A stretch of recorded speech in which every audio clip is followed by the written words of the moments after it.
change that to all chat, live chat. Okay. Are we going? Are we going? Looks like it.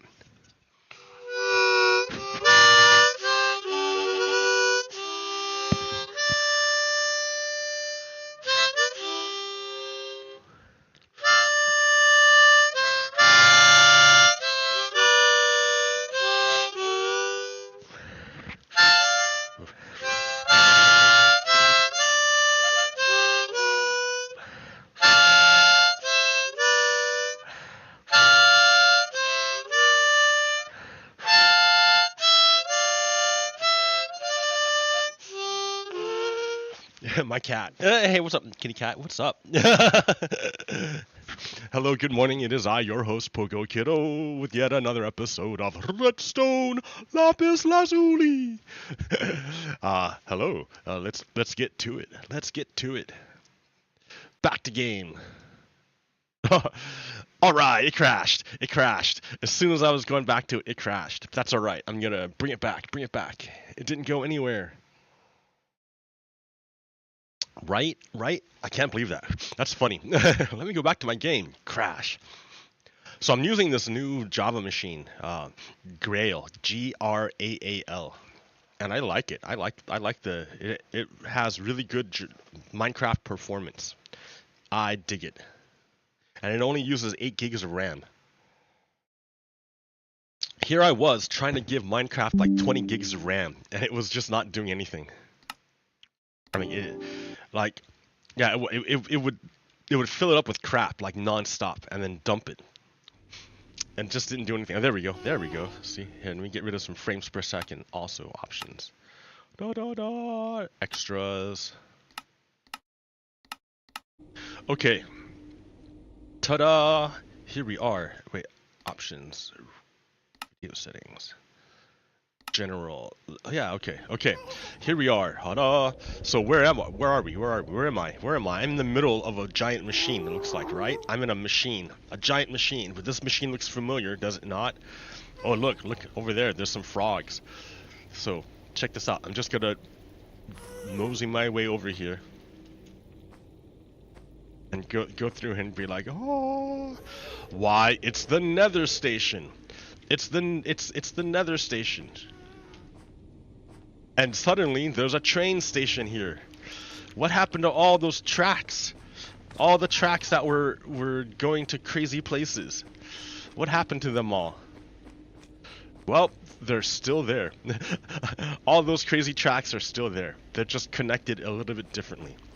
And I moved the Nether gate back to against the wall to make more room in the Nether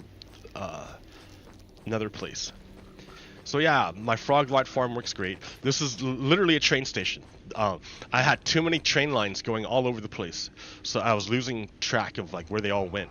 So I decided to finally consolidate them. This station took like 8, 9, 10 hours to do, but like yeah, I did it right. And then so you got all your blocks, you got your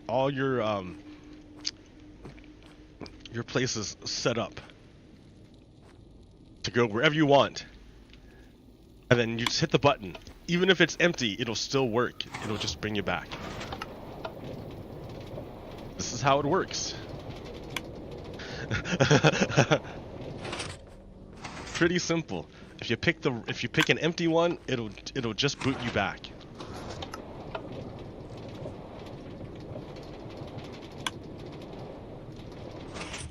Pretty simple. And if you pick one that works for real, then you're gonna go to your place. So yeah, and it's your basic train station. Well, not your basic train station, but it's pretty advanced, right? Pretty advanced. This is the cart return system. So I color coded all the systems so that you know what blocks belong to what system. Otherwise, it would be a big confusing mess, like it was for me when I first started. So the blue represents the light blue represents the blocks needed for the control panel. The pink and lime are the tracks. The lime goes off to the lower track and the pink goes up to the upper track. You determine if you go up or down by the purple. The purple line will tell you if you go up or down. And then the yellow is where the signal comes out at for the track. Okay, and then over here, you have your dark green, which is the recycling. If you're an empty cart, you're gonna go underneath this tripwire. You're gonna be underneath it and not trip it. If you don't trip it, then you're gonna go off in that direction. You see, when I trip the wire, it turns the direction of the tracks. I will continue to go straight if I were in it. But if you're a cart, you're gonna go down into the cart return system, which is dark green, to symbolize recycling. And that just returns back to the system, which is back here. This is the cart return system. So the cart comes down here along this track, along that track, and hits this little configuration where this piston will pop up and there's this piston will push out, and that will make the cart go here and then return it back to the cart return system. So it sits in the cart return system with this very, very simple redstone, the dropper dispenser, and a very, very simple item item elevator to get the minecarts back up there.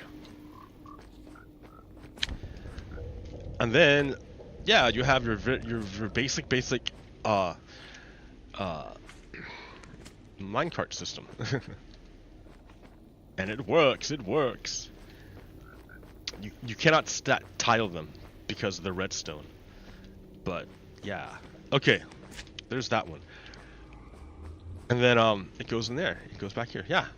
Ta-da! The beautiful, beautiful mine station. It took a long time to build this. And I have it on video if you want to watch it. Okay. Bye-bye. Bye-bye. Alright, here's my base. I got, as you know, I have this other fantastic mod called Do a Barrel Roll. And that allows you to turn the Elytra into a flight sim. Pretty spiffy, dude. I dig it a lot. And the thing about flying over things in Minecraft is that you're able to see things that you weren't able to see before. Like, these are dense ass forests. I would not be able to find anything in there if I were to look on my own. There would be no way. And this is a dense ass jungle. I would not be able to. And right there, I found there's a ouch. This is a temple, a jungle temple. A jungle temple I would have never found on my own because it's in the jungle, dude. It's somewhere deep in the jungle. I would have to wander my way over and find it, and I would never wander in here because it's deep in the jungle. So yeah, because I was flying, I was able to see it. Only because of the change in perspective. Creepers. I'm trying to find a way to get down without, dying.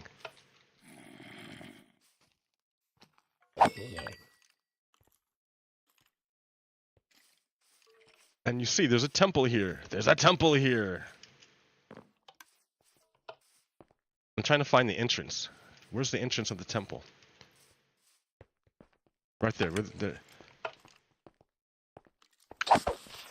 jungle temple.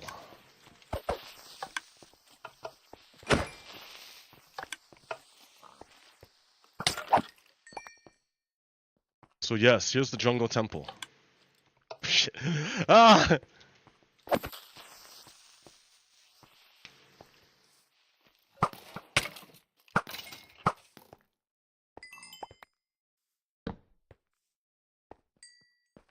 There's an upper level and a lower level.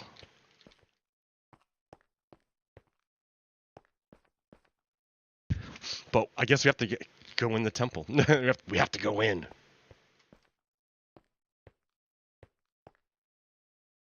Scary.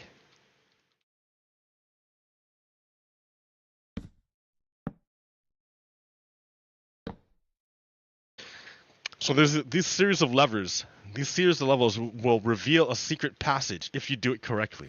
But first I want to keep going over here. So this is a trap. This is a trap.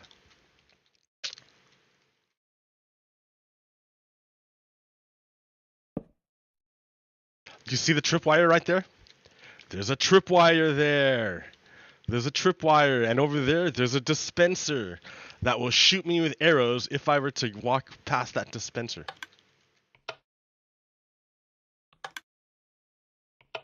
Oh, it didn't. It didn't shoot. Does it not have arrows? Oh, no arrows in that one. And then, is there another? Right there, see another tripwire. And that one goes to that one. Oh, but they're empty. They don't have any arrows in them. But yeah, look at the redstone. You can see how the redstone works. It's pretty easy. Ooh, wild armor trim. I'll take your gold and your iron. Okay. Do. Okay. Now, this is the thing I need to figure out. I don't know how this works.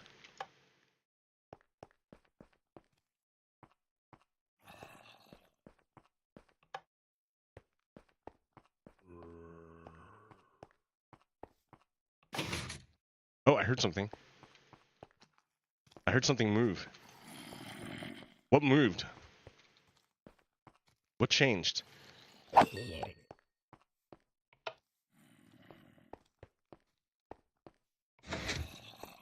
heard something move again.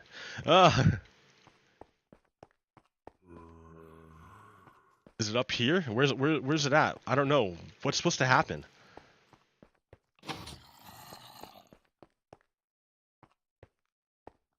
Oh, is there a... I don't know, dude.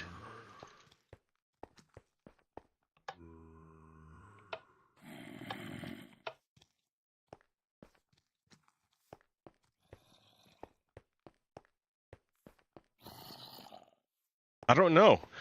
What's this supposed to do? Did you hear that? Oh, right there. You see?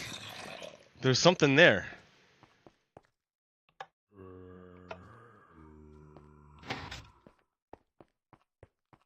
It went away. Okay. Okay, we gotta figure this out. No.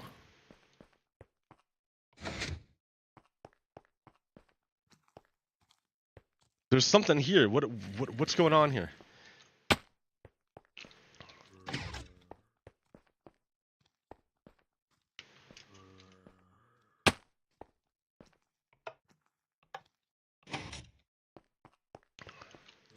No, it's gone. Those two sound like they do stuff. Ah, it worked. It worked.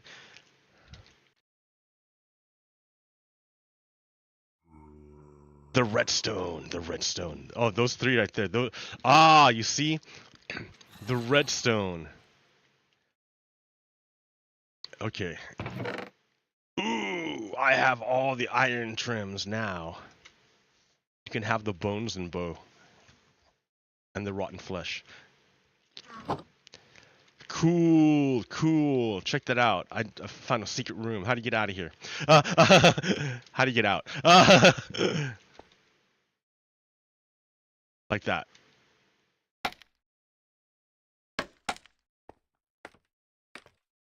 Cool beans. Well, like, I'm sure if I dug around, I could look for other stuff. But I don't want to dig around right now. For archaeology purposes.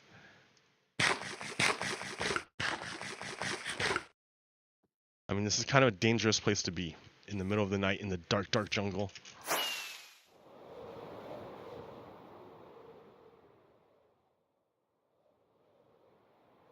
So there's a big cave right there I need to go explore.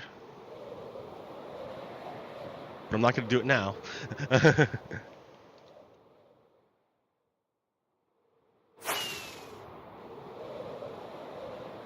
Time to go back to base.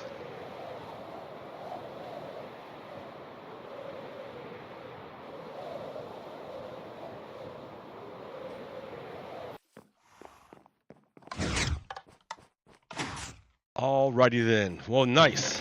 I got some stuff. I don't know what to do with it, but I got it. I got look, all these iron trims. Nice. Smithing. Oh wait. Rib, Spire, Vex, and Wild. Oh, and Eye, and Coast. I got all these trims. Check me out, dude. Check me out. I'm trimmed out. Okay.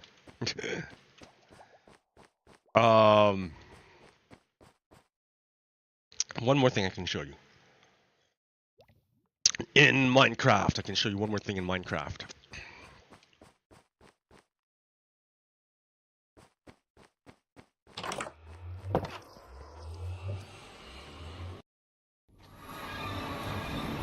Okay, so if we use this nice thing here and go to Piglin Bastion, it's the best way to travel through the Nether.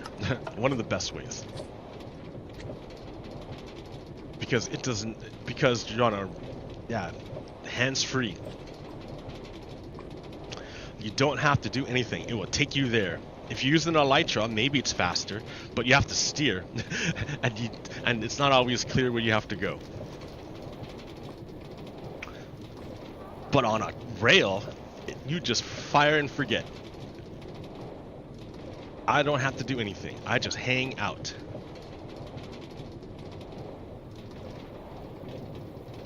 And enjoy the scenery. Like, ooh, pretty. Pretty.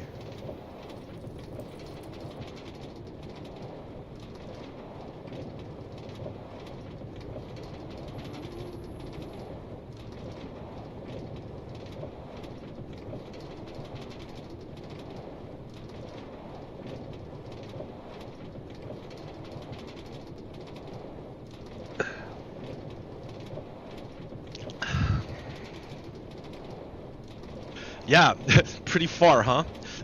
Pretty long. Do you think it's fun? Hanging my ass over like lava?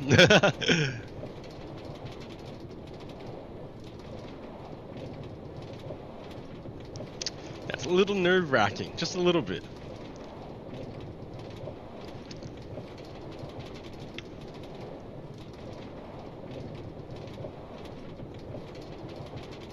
A long way.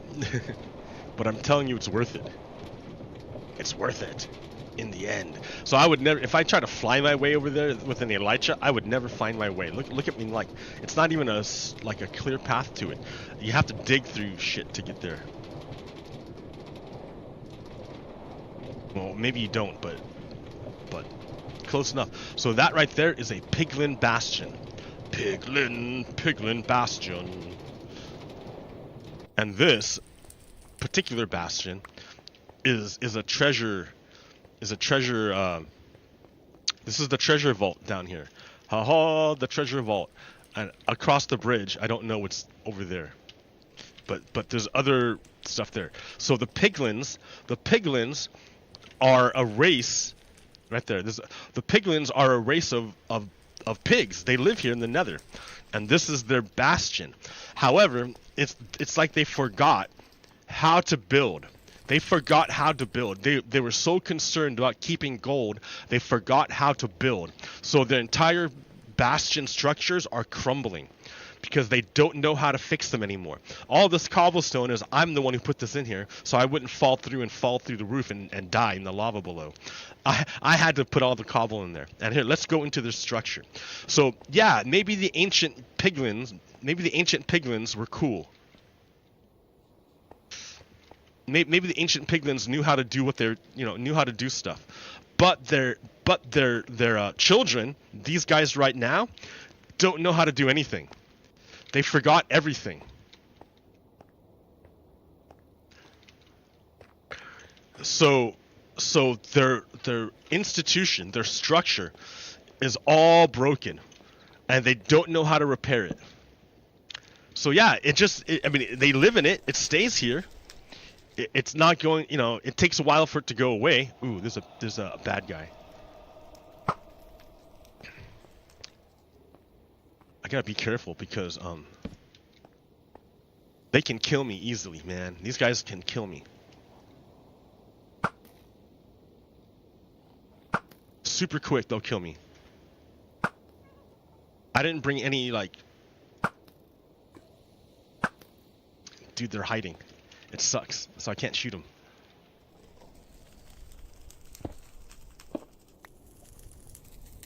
You see what I mean? That their place is all fucked up. They can't fix it. It's all broken. That's a stairwell, but it's all broken. They don't know how to fix it. So it just stays crumbled. It just stays broken. Maybe their forefathers knew how to do it, but they don't know how to do it.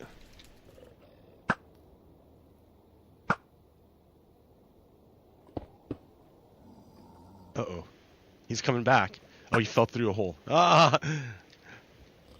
You see what I mean? Holes everywhere.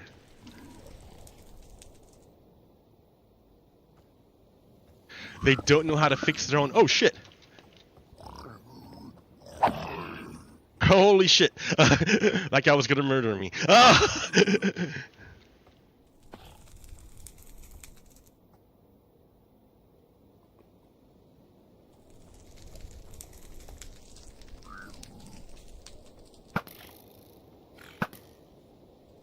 Those guys don't respawn. Once you kill them, they're dead. But yeah, full of holes everywhere. Because they forgot how to build.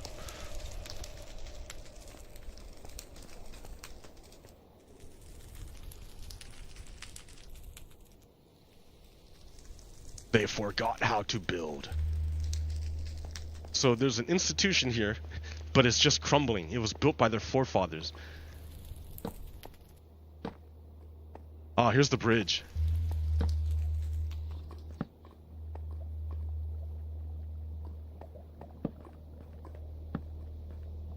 Uh-oh, I gotta be careful. But while I'm here, I'm gonna steal your gold. And look at it, right? They have gold everywhere. They used to be able to, like, do great things. They used to be able to do great things. They had gold, but now they can't do anything. They can't build. All they can do is attack. I'm gonna steal your gold. Ah, and you can't stop me.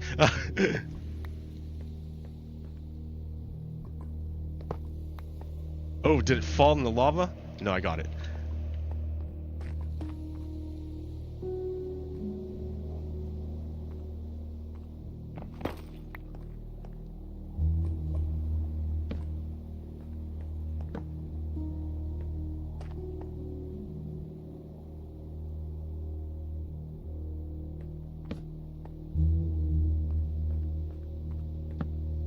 All their shit's broken.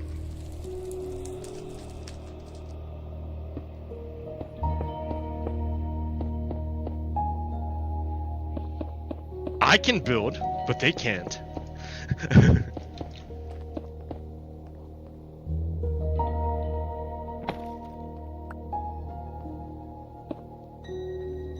And since they don't know how to fix it, it's just gonna get worse and worse.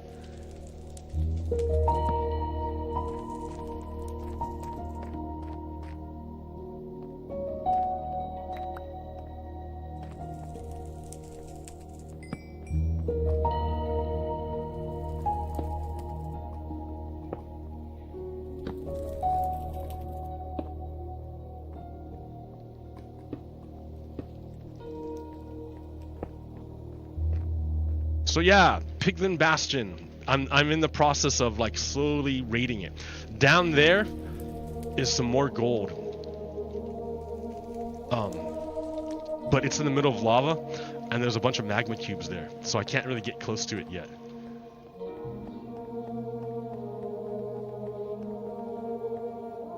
Oh shit.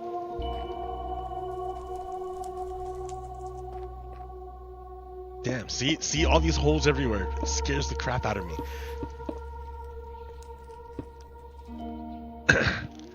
Because they don't know how to build anymore. They forgot.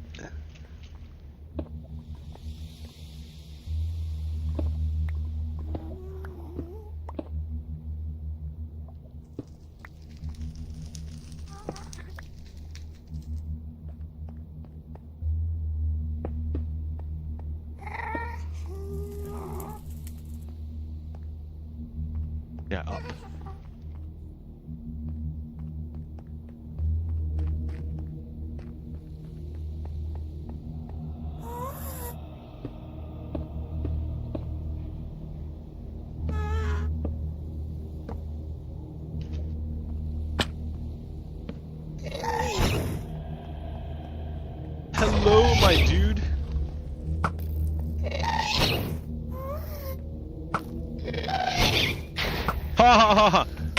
Oh shit. Burn! Well, I've got blast and fire protection, so I'm cool. Alright, yeah, hey, firebombed. Nice. Alright. So, eventually, during like a regular Let's Play episode, I'll go finish off like raiding that side of it, because there's a bad guy still in there, and then go raid the treasure room. But I'm not going to do it now, because this is not a Minecraft episode. This is a week in review episode. I was just letting y'all know about stuff. Minecraft is a great game. I like this game. And it runs so good right now. It runs so good. I found all the magic stuff I need to do to make the game run good. And yeah, it's amazing. It's nice.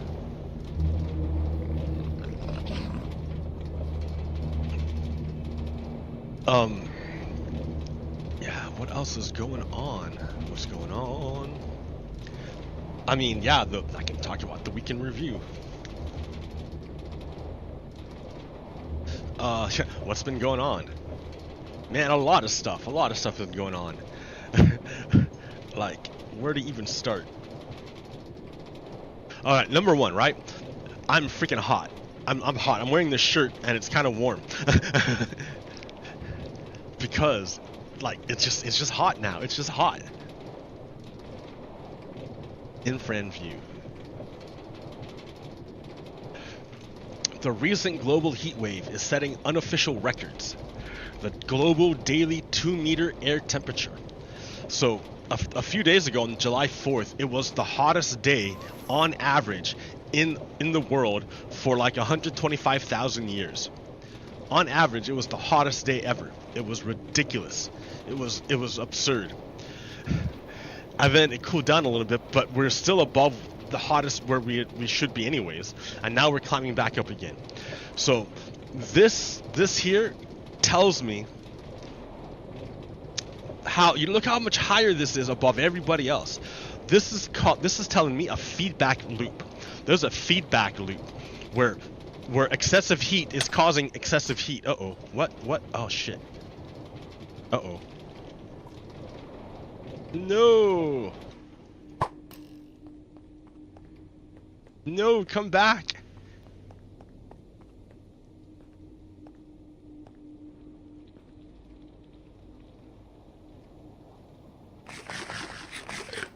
Two and a half hearts that magma cube did to me. Ouch. I gotta pay more attention.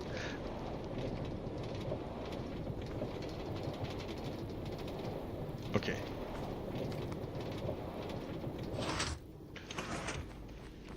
Okay. This is a feedback loop, guys. This is feedback loop. When it starts getting hotter and hotter because it's hot. Hey, look, my frog lights farm is working. Go froggies, kill those guys. Kill them. Eat them. Eat all the magma cubes.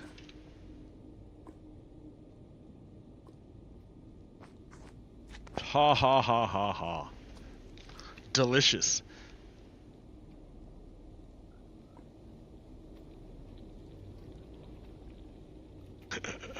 Eat them all. They never get full. They will always eat these guys. My army of frogs, that's right. Okay. Oh, oops. Can't return.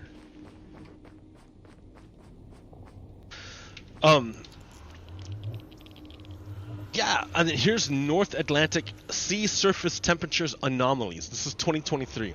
We are off the charts, guys. We are in uncharted territory at this point. This is a feedback loop. Excessive heat is causing more excessive heat. It's gonna like ramp up real quick. It's gonna suck. 2023, I'm telling you. Well, like that's gonna be like the year where things changed.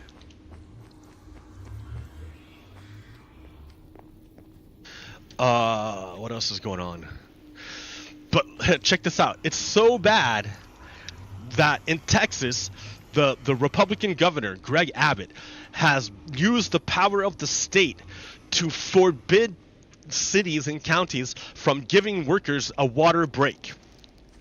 It took 6 days for Texas Governor Greg Abbott's bill to kill a construction worker because companies are not allowed to give their employees water breaks, or cities aren't allowed to mandate that the construction companies give their employees a water break during the excessive heat. A construction worker died from the heat. They literally worked until they died from the heat. The mother of a 24-year-old worker who died from heat stroke while working for a construction firm in San Antonio, Texas, has filed a lawsuit against his employer. Gabriel Infante was working for BCom Constructors in San Antonio, Texas on June 23rd, 2022, digging in the hot summer sun to move... Oh, dude, this happened in 2022, dude. This didn't happen like 6 days after that. Yeah, nah, this is not true. But this part is true. Digging in the hot summer sun to move internal internet fiber optic cable, a job he has recently started with a childhood best friend while they were finishing college. The lawsuit comes after Texas Republican Governor Greg Abbott signed a controversial bill into law on the 14th of June that prohibits local municipalities from enacting heat protection standards for construction workers. The bill nullifies ordinances previously passed in Austin and Dallas that mandated 10-minute breaks for workers every 4 hours. A similar ordinance was being considered in San Antonio before the state bill was passed. According to the lawsuit, Infante began exhibiting heat stroke symptoms including confusion, altered mental state, dizziness, and loss of consciousness. His friend and co-worker Joshua Espinoza began pouring cold water over him, trying to cool him down. A foreman insisted Espinoza call the police, claiming Infante's bizarre behavior was due to drugs, and the foreman pushed for a drug test when emergency medical services arrived. On the day of the incident, temperatures in San Antonio reached excess of 100 degrees Fahrenheit, with humidity levels reaching as high as 75%, noted the lawsuit. Infante later died in a hospital from severe heat stroke and had a recorded internal temperature of 109 degrees Fahrenheit. Holy shit, he basically cooked to death from inside. And Greg Abbott has made it so that it's illegal to give this guy a break. Greg Abbott literally wants to work people to death in the heat. That's what Greg Abbott wants. But he's a Republican, right? Understand, Republicans are Nazis. I mean, the Nazis had entire camps devoted to working to people to death. Of course Greg Abbott would want to do the same thing to Texas. Of course, Republicans are Nazis. I've been telling you that ever since I've been doing this show. I'm hoping it's starting to sink in. Maybe it's starting to sink in now. Republicans are Nazis. I mean, that's what they're about. They're Nazis. They're literally fascists who want to overthrow the United States of America. So yeah, they have no problem working workers to death. They have no problem. Historically, that's what they did. And in their roots, if you go back to the slaver roots, that's what slavers did. And Republicans are the party of slavers. Currently, right now, in the year 2023, Republicans are the party of slavers. They're the slaver party. So yeah, historically, they're all about working people to death. So it's perfectly in character for Greg Abbott to literally pass a law to work people to death. That's what they're about.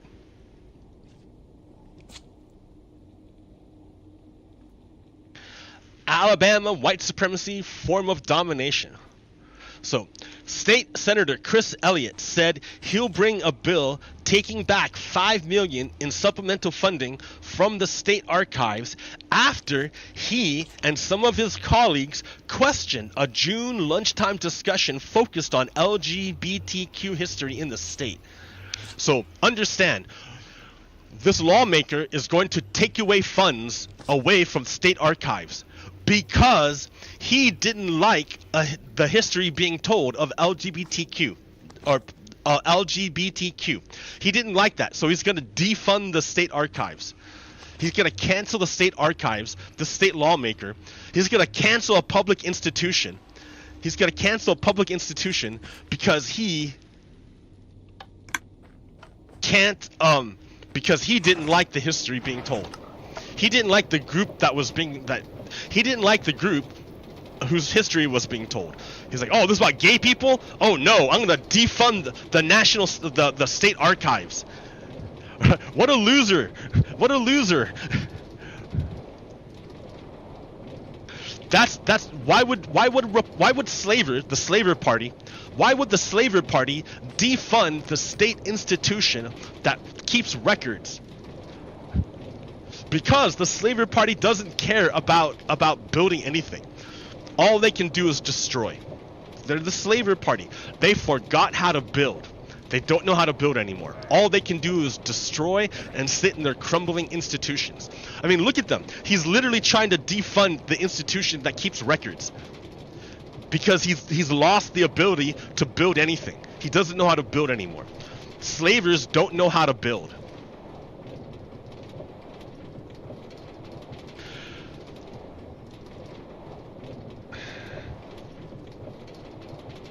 So, here, this is from Bree Newsom Bass. Hope we understand that forcing people to work in unsafe conditions is not solely about profit margins, but also about upholding oppressive social hierarchies. Who tend to be the lowest workers? Well, those would be minorities, blacks and Latinos, and minorities. They're the lowest paid workers. So they're the workers who would be working out in the hot sun. They're the workers that Greg Abbott wants to work to death. Why? Because Greg Abbott belongs to the Slaver Party, and that's entirely in line with what slavers do. They literally work people to death because they don't believe in human rights.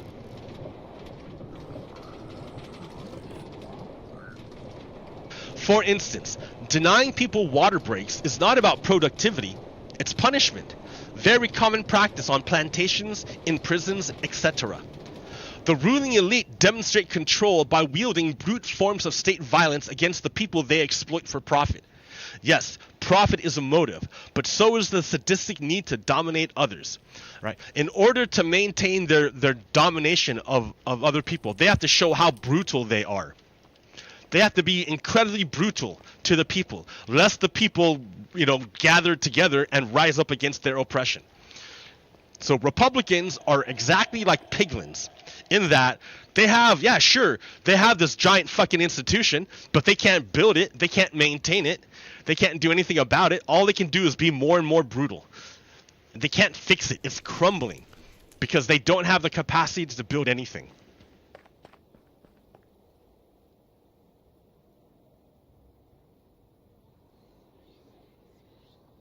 I mean, look.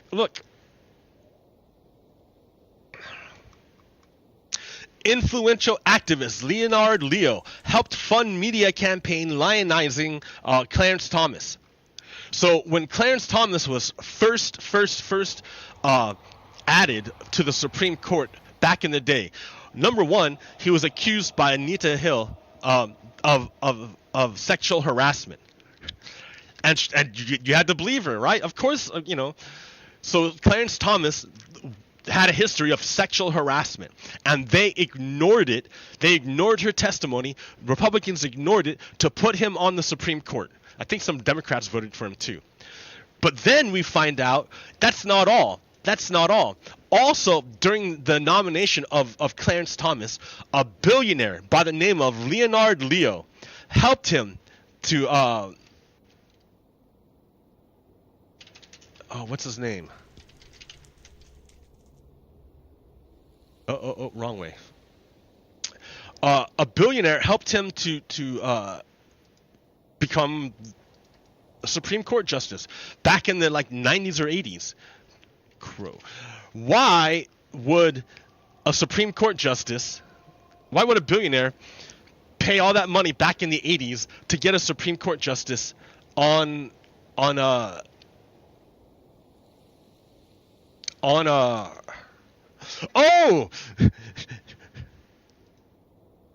Supreme Court? Why would he do this giant media campaign to get Clarence Thomas? Why would he spend this giant media campaign, Leonard Leo, to get him on the Supreme Court? Remember this painting? One of these guys, I forget who, is Leonard Leo. This is the Supreme Court justice they bought. They bought Clarence Thomas. This is the owner. This is the owner of Clarence Thomas, Harlan Crow. Harlan Crow paid for Clarence Thomas's mom's house. This guy, this billionaire, Harlan Crow, owns the house where Clarence Thomas's mom lives right now. Harlan Crow paid for the tuition for his family to go to school. So this guy is owned by this guy. He's the owner. This guy's the owner of Clarence Thomas. And one of these guys over here is Leonard Leo, who helped to put Clarence Thomas in the Supreme Court. That's what this painting represents. This painting represents what the billionaires own. What do the billionaires own? They own the land, and they own the Supreme Court justice. So they own the land and they own the Supreme Court justice. If they're not giving thanks to the natives, they're not lionizing the natives, they're not actually lifting up Clarence Thomas. What they're demonstrating is that they own him, that they own the land and they own the man. That's what they're demonstrating. So Clarence Thomas is owned. So this was a plan in action since the 80s, when Clarence Thomas was first put on the Supreme Court for the express purpose of serving the billionaires.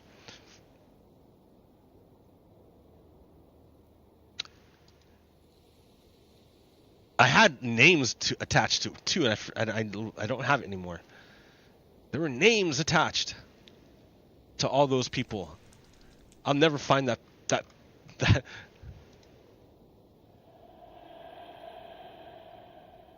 It's in there somewhere. Whereas it lists the names of the people who we're looking at.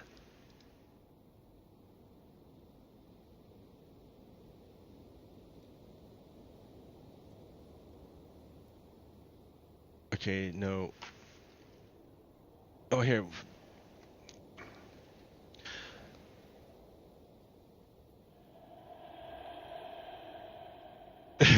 I don't know where it's at.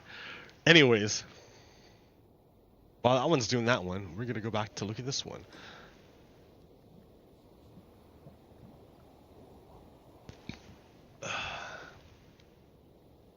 Oh no, it changed everything. I don't know where I'm at anymore.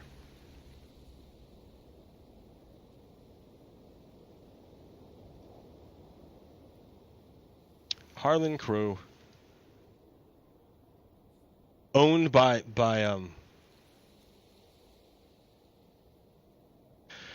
So we have white supremacists in we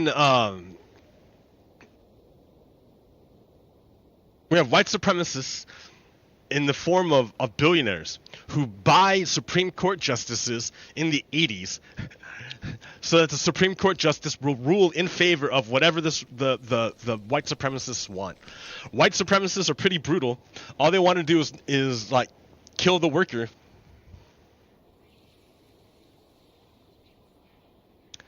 Anyways. And do violence to people. So, Republicans, Hunter Biden, a private citizen, paid for sex. We are outraged. So that's what they're about. If you listen to the Republicans, they're really upset that Hunter Biden paid for sex. They're outraged. They're outraged that Hunter Biden, a private citizen who's not in government, they're outraged. Republicans are outraged, and they're using the entire federal government to go after Hunter Biden because a private citizen paid for sex. Also, Republicans, our presidential candidate, Donald Trump, paid for sex, then illegally used campaign money to keep it quiet, and they totally support him. Do you see the difference? Donald Trump is in government, and he wields a great deal of power. Donald Trump is a government official who paid for sex using campaign funds that he stole. He stole campaign funds that were meant for the campaign, and he used it to keep to pay a woman to keep quiet about the fact that he paid a woman for sex. Republicans love this guy. He's the best guy in the world to Republicans, right? Because he's a public official who stole money to pay for sex. So that's this very corrupt way of doing it. They love him. Republicans love Donald Trump for being so corrupt. Now you got Hunter Biden, private citizen, used his own money to pay for sex. Not in government. Not in government. Republicans hate him. They hate him because Hunter Biden has no power. And Hunter Biden wasn't corrupt about the way he paid for sex. You have to be, see, Republicans are evil people, right? They're evil people. They you have to understand, they literally work people to death. That's their historical root. The historical root of Republicans is the enslavement of human beings so you could work them so hard that they die. That's the whole point. So they're all about evil. So you got two people. You got Hunter Biden, private citizen, used his own money to pay for sex. They fucking hate him. Then you got Donald Trump, super powerful candidate in office, in the government, stealing campaign money so he could keep his payment for sex quiet. And they fucking love this guy. Republicans love this guy. If you look at it, I'm gonna say, well, this guy's a lot more corrupt, and Republicans are drawn to him. So it appears to me, it looks like to me, Republicans are drawn to corruption. If something's corrupt, they go to it. They like flies. They love the corruption.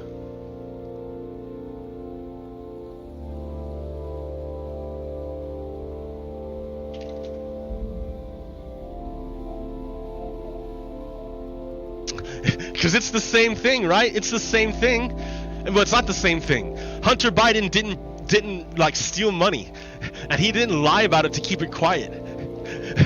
He wasn't in government. He was never in government. He never had any responsibility to the American people. Donald Trump had a great deal of responsibility to the American people. He had a great deal of responsibility to the people who donated to his campaign funds, and he betrayed both of them by stealing campaign money to pay for sex and then lie about it, keep it quiet. And then, but the more corruption, the better, I guess, for Republicans.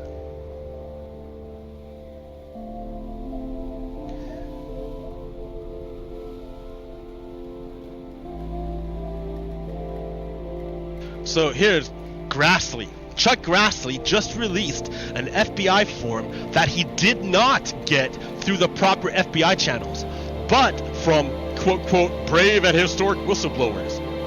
Let me guess.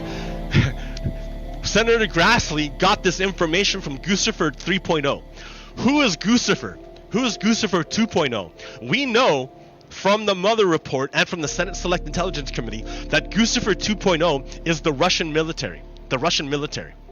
The Russian military was the ones who hacked the DNC and stole those emails and then dumped them to WikiLeaks, so that WikiLeaks could release them when Donald Trump's Hollywood Access tape came out. In order to why they do that? In order to shape the election, to sway the election towards Donald Trump. So Grassley, a Republican, obtained FBI stuff from the Russians to attack the FBI. Okay, that's Republicans working with the Russians again to attack the United States. They do it all the time. They do it all the time, Republicans. They always work with the enemies to overthrow the United States.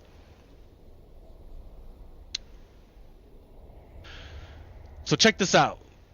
How Russia used an overt agent to attack Joe Biden in the 2020 election.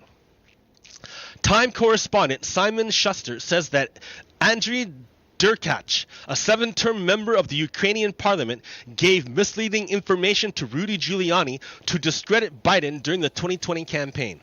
So remember this whole deal about Hunter Biden's laptop. Do you know where that came from? That came from this guy. That came from this guy. A corrupt Ukrainian person. So you have to remember, Ukraine's not all happy, wonderful place. They are struggling to free themselves from the corruption of Russia. Remember, Russia wants to like corrupt the government of Ukraine and then drag them back into the Russian sphere. Whereas the people of Ukraine want to get rid of the corruption and become a free and democratic society. These two ideas are not compatible. So they're always against each other. The free people of Ukraine trying to get rid of corruption, and the corrupt people of Ukraine trying to drag Ukraine back into the USSR, back into the Russia. So this person, Andriy Derkach, is on the corrupt Ukrainian side, trying to drag Ukraine back to Russia. This bad guy gave fake information to Rudy Giuliani. And then Rudy Giuliani used this information he got to attack the United States. Where did Andriy Derkach get this information? From Russia. Because he's on Team Russia, right? So Rudy Giuliani just picked up this Russian disinformation and put it out into the American media. And the Republicans just fucking eat it up. They just eat it up. They love stuff from Russia. I want to focus now, Ms. Morris, on the laptop. There's been a lot of talk about the laptop being real. And that is true. There was a laptop. It's a computer, keyboard, screen. It is real. But you never got a laptop before you... Stop.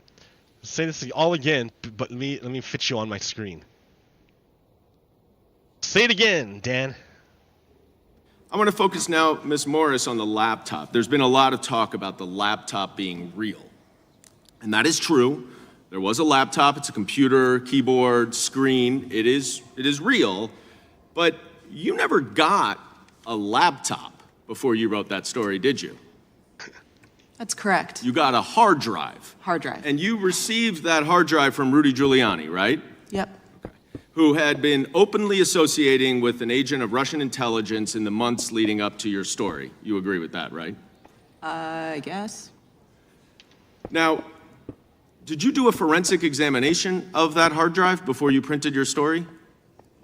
We had tech people in the Post looking at it, yes. That's a forensic analysis? No, not... I highly doubt the New York Post has the ability to do a forensic analysis of a hard drive. Ms. Morris, were you the primary drafter of this article? Yes. Bruce Golding was not the primary author? No. Drafter? No. Did he help with the article? Yes. And then isn't it true that he decided to withdraw his name from the byline because of concerns that he had? I wasn't involved with that. Well, isn't it true, whether you were involved in it or not? I don't know the details. But he did withdraw his name from the byline. His name was not published. Right. Well, I'd like to introduce, for the record, an article in the New York Times that says, the first line is, New York Post front page article about Hunter Biden was written mostly by a staff reporter who refused to put his name on it, two Post employees said. Now, why would a reporter refuse to put their name on a story? Because the story is not a real story. It's a fake story. It's a false story. There's bad information in that story. If there's bad information in a story and you're going to publish it and you know there's bad information, you'd be like, no, don't put my name on that. That's a bunch of shit. Don't put my name on a bunch of shit. That's shit. Don't put my name on it. So the New York Times had to take his name off of it because he knew it was a fake story. It was full of shit.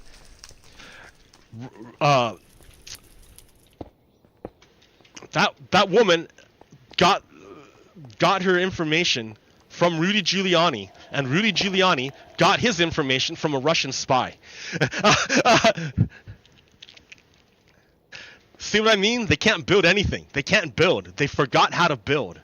Republicans can't build. All they can do is destroy and stand around their crumbling institutions.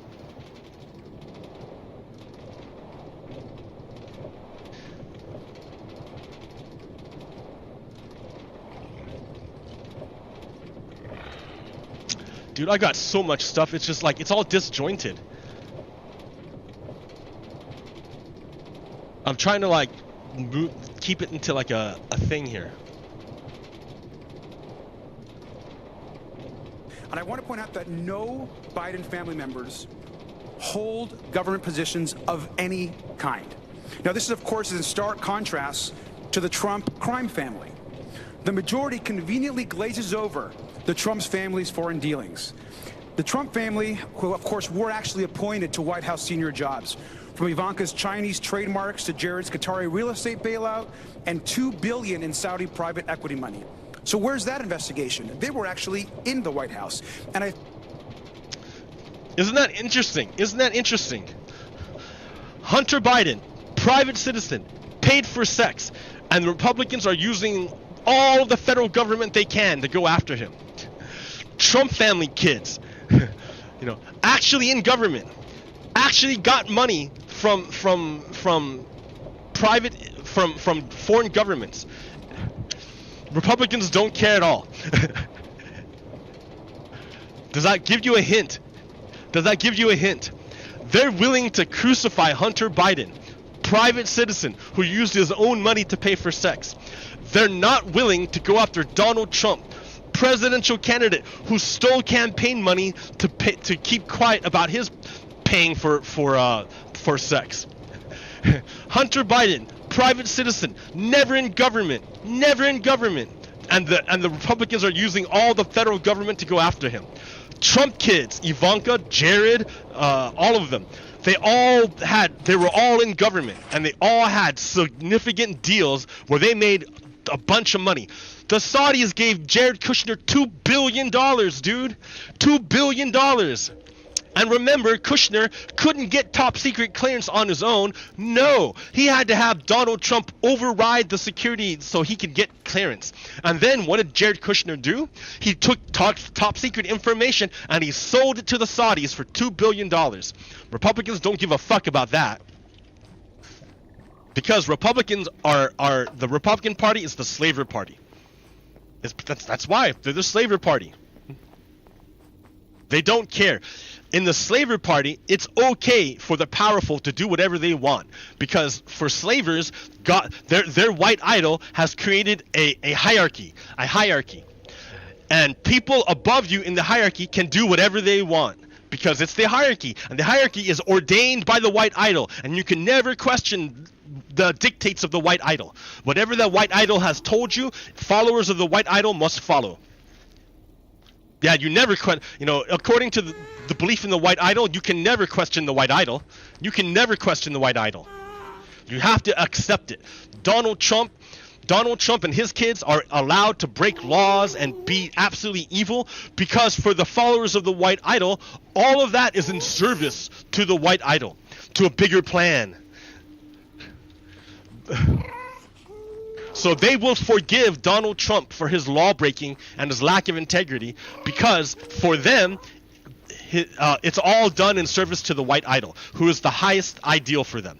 The highest thing for them is the white idol. All glory to the white idol for Republicans.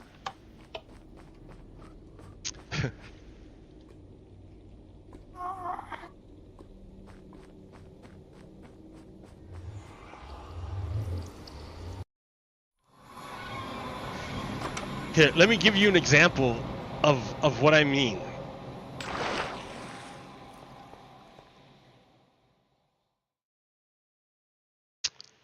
So,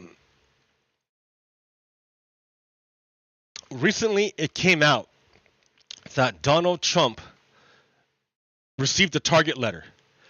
Like the DOJ didn't tell us. It was Donald Trump who told us. He told everyone. 3, 2, 1. There it is. So you want to look at the media, right? The news came out. Donald Trump admits that he was served with a target letter, indicating that he's a target of an investigation by the Department of Justice. So that's pretty big news, right? That's amazingly important news. Holy shit! You mean Donald Trump is, because here's the deal: if you're given a target letter, it's because you're the target of an investigation. And they want to indict you. What they're doing is they're giving you an opportunity to go before the grand jury to clear your name. But that's actually a trap, because you can't bring in your defense lawyer when you go into the grand jury. So that's a trap. It's a trap. So Donald Trump was given the opportunity to go before the grand jury to tell his side of the story. Well, Donald Trump refused. Okay, the next step now is that the Department of Justice is going to ask 12 people in Florida, or wherever they do it at. They're going to ask 12 people if there's enough evidence to indict Donald Trump, and they'll probably vote yes. Because, why would they do all this work if they didn't have enough evidence? So the 12 people will vote yes, there's enough evidence to indict Donald Trump. Then the Department of Justice will come out with an indictment and say, okay, now we are serving you an indictment. We are officially charging you with a crime, which is going to happen because he was given a target letter. Now, the Department of Justice has like a 96% conviction success rate, which means that of all the trials, of all the people they bring to trial, 96% of the time they get a conviction. Like, they don't bring you, in other words, the feds don't bring you to trial unless they think they can convict you. Why waste all that time if they can't convict you? John Durham was a special case, right? John Durham, he was given the task of proving correct Donald Trump's conspiracy theories. Because if Donald Trump could have his conspiracy theories proven correct, that means he could absolve himself of the crime of working with Russia to overthrow the 2016 elections. But John Durham, so that was his task, to prove correct Donald Trump's conspiracy theories. But he couldn't do it because it's not true. So John Durham failed to convict anybody in his investigation. So that's a federal investigation that didn't go the way it was supposed to. 96% of the time, when the feds bring a trial against you, they're gonna win. John Durham wasn't the typical investigation. It was prompted by Donald Trump to prove a conspiracy theory, which you can't. It was a fake conspiracy theory. Of course, it's not going to be proven true. So that means Donald Trump is likely to be convicted if he's brought to trial. Pretty big news, right? Why? Because Donald Trump is the front runner for the 2024 presidential nominee for Republicans. That means Republicans are on track to nominate an indicted criminal to be their leader, to be their president. Values, dude. Values. Birds of a feather flock together. But wait. So that's pretty big fucking news, right? That's pretty big news. Republicans are on the verge of nominating a criminal, an indicted criminal, to be their leader. So let's check the newspapers about this. Oh, dude, on the New York Times, the #1 story was Trump says he's the target in the special counsel's investigation. The #1 story, big news, right? Huge news. Then you check the New York Times. All right. Then you check the Washington Post. #1 story, Trump says he's the target of the special counsel's January 6th probe. Remember, if you're a target, it means you're going to be indicted. And if you're indicted, good chance you're going to be convicted. So, And then check out NPR or CNN. #1 story, Trump says he's the target of special counsel's criminal probe in the 2020 election. All right, this just happened. Big news. All right, let's check Fox News. Check Fox News. Hunter Biden. They don't even talk about Donald Trump being the target of a criminal investigation. No, they're telling their people Hunter Biden. What the fuck? The top news story for Fox News was the Republicans weaponizing government to attack Hunter Biden. That was their top story. Oh boy, Republicans are going to go after a private citizen. Oh boy. They ignored Donald Trump's impending indictment in order to attack attack Hunter Biden. Does that not give you a clue as to the allegiances of Fox News? They don't give a fuck about America. They only want to help the white idol, help the slavers, and they do so by attacking the American president through his son. That's why they're attacking Hunter Biden. It's not because Hunter Biden is in government. It's not because Hunter Biden is in any way a criminal, right? Because they have criminals, and even Hunter Biden paid for sex, but so did their top leader, Donald Trump, and they don't care about Donald Trump's paying for sex. So it's not about Hunter Biden paying for sex. It's not about Hunter Biden's history of drug abuse, because all the Republicans have history of drug abuse. The only reason why they're going after Hunter Biden is because he's the son of Joe Biden, and they want to attack the U.S. president. That's the only reason why. They don't go after the Trump kids who actually held office and actually did corrupt things. No, Republicans and Fox News only goes after the people who only goes after Hunter Biden because that would hurt Joe Biden. So what does Fox News do? Fox News is over here, and they're whispering a bunch of lies, right? Everyone else is over here saying, oh wow, Donald Trump is a criminal. Donald Trump is going to be indicted and convicted as a criminal. Oh my gosh. But Fox News is saying Hunter Biden, and all it takes is one person to listen to what this person says and then repeat it to all their friends in the circle. And then their friends in the circle, because doesn't come from Fox News, it comes from this person. So they're going to believe it. Let me give you an example of this dynamic. So this week, I was outside hanging out with the neighbors at the smoking section, at the smoking table. And so there's a bunch of us hanging out there, and it was like Thursday. We were drinking. It was it's hot. We're having a good time, and I don't know how it happened, but somehow it came up the topic of homosexuality. And one of my neighbors, first he preloaded it by telling his personal story of trauma. He preloaded it by telling a personal story of trauma in order to give himself authenticity. He told a story of trauma to give himself an air of authenticity. After he told his story of trauma, he took a position of anti-homosexuals, against gay people. And then he told another story after he told his story of trauma.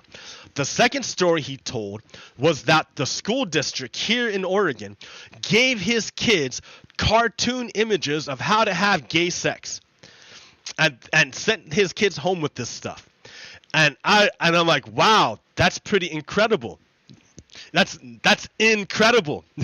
Do you have those papers? And he's like, yeah, they're at home. I don't have them here at the smoking section, but if I walk across the complex, grab them, and come back, sure, I could show you.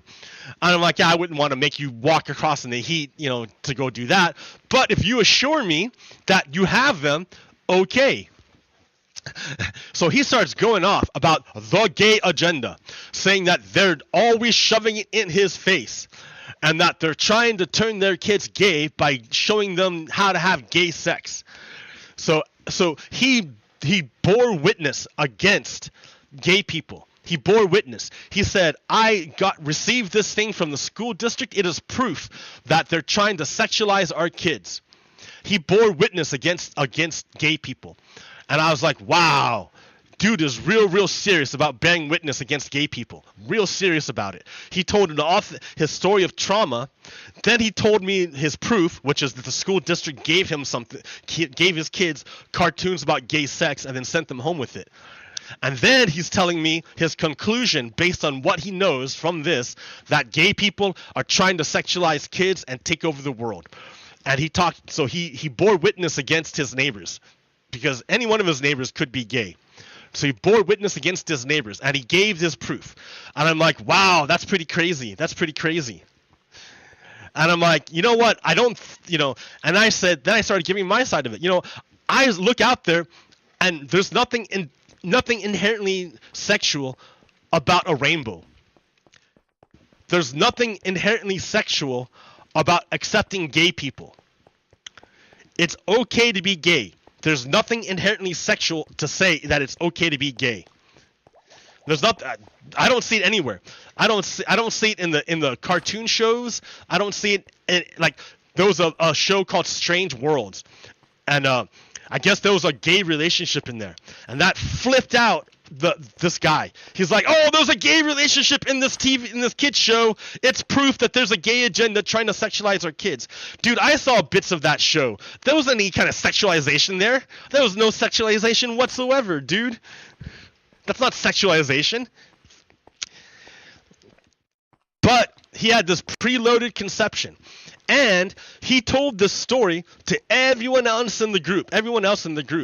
And of course, since he preloaded it with a story of trauma to say that it's authentic, then he made a claim to actually have physical proof of this. Then he moved to say, and here's my statement and here's my conclusion, that gay people are bad. And everyone else in the circle agreed with him.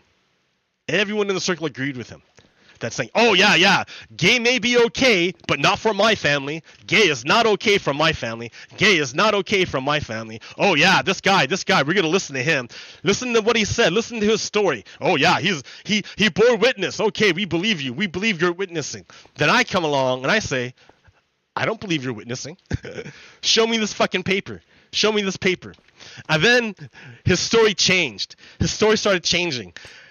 It started like, oh yeah, it's over there. The school districts are giving it. It's like, I'm like, yeah, where's the paper? Where's the paper? It's like, he kept demurring. He kept demurring about where's the paper? Where's the paper? Then his wife came out, and I kept asking him, where's this paper? Where's this paper? The wife is like, what do you mean, where's the paper? What do we look like? The school district? We don't have this fucking paper. Like, so I'm like, oh, wait a minute. This guy told me the school district sent your kids home with a cartoon teaching them how to have gay sex. Now you're telling me it's not real? That it didn't actually happen? And he said, no. Actually, I saw that on the internet. I saw this on the internet. It didn't actually happen. They didn't actually send my kids home with this cartoon of gay sex. No, I actually saw it on the internet. It's just something I saw on the internet, and I believed it. It was something I saw on the internet, and I believed it. I don't know who said it. I don't know where it came from, but I believed it because I saw it on the internet, and it made me feel good. So this guy fucking bore false witness against his neighbors based on bullshit because it made him feel good. He believed it because it made him feel good. Not that it was true, but it made him feel good. So he repeated it. What did he repeat? He repeated shit. He made all his neighbors hate on gay people. Because he told the story with an authentic story of trauma. So he tried to attach trauma to gay people. He tried to attach his trauma to gay people with the glue of a fake story he got off the internet. And everyone here believed him. Everyone believed him. Except for me. I called bullshit on it. And everyone over here is looking at me like I'm a weirdo. All the neighbors are like, you're weird, look at you, you're weird. But I'm like, yeah, where the fuck is your paper, you liar? Piece of shit. It's like the third time that he's fucking lied, that he said something that wasn't true. And then people believed him. And he's got a big voice, so he ends up drowning out a lot of other people who would be talking. This guy talks a lot of shit. But yeah, that's how he poisoned the neighbor group. Because he got bad information and he repeated it, and since it came from a neighbor, everyone believed him. But it was a lie. He bore false witness against his neighbor.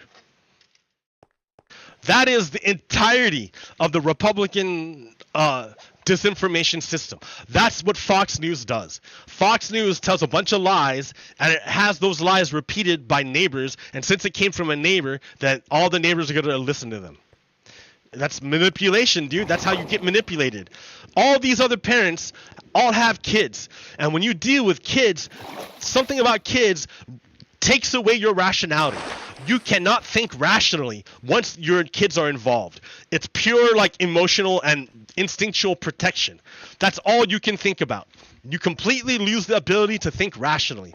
That's why this guy was able to spread this bullshit throughout the entire circle, because all of them had kids and they're all very protective of their kids. I don't have kids. I was able to see through his bullshit.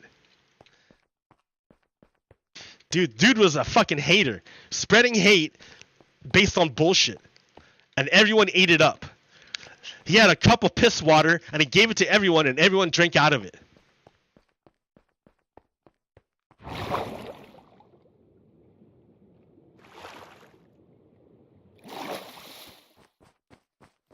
Ha ha ha. Wah, fuck you.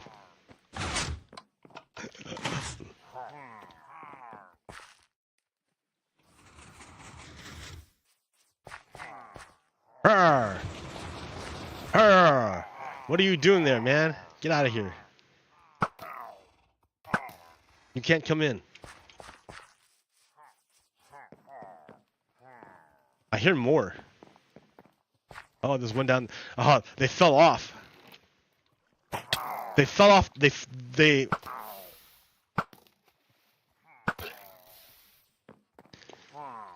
Yeah, they fell off because these are trapdoors. Ha ha ha. Let me get my emergency milk.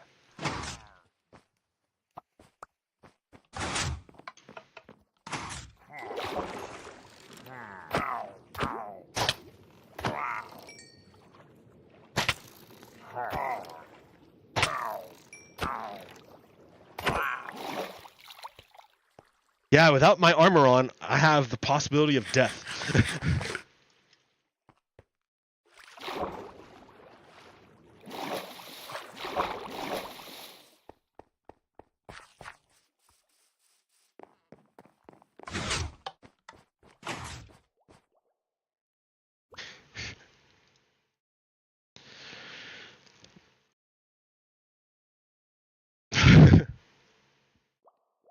Donald Trump threatens violence.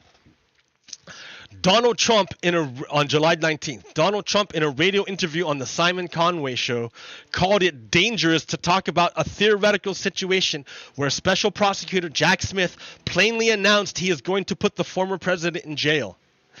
Donald Trump, former president of the United States, says, I think it's very dangerous thing to even talk about because we do have a tremendously passionate group of voters, much more passionate than they had in 2020 and much more passion they had in 2016.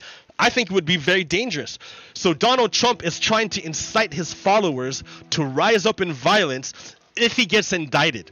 That's why Donald Trump said this. It's not because he actually believes it. It's because he's trying to get his people to start a civil war. Why would he want to start a civil war? Because Donald Trump and the Republicans are fundamentally against the United States. They are opposed to democracy because democracy is the thing that keeps them from getting power, right? They're all about slavery. They're all about slavery. They're all about a rule of the elite against everyone else. And democracy stops them from implementing their plan. So they want to get rid of democracy. Every single Republican.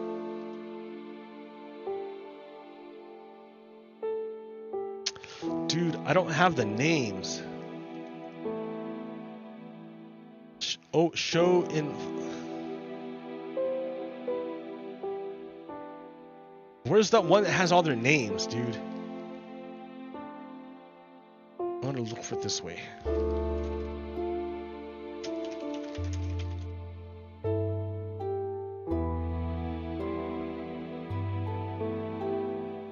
Dude, oh,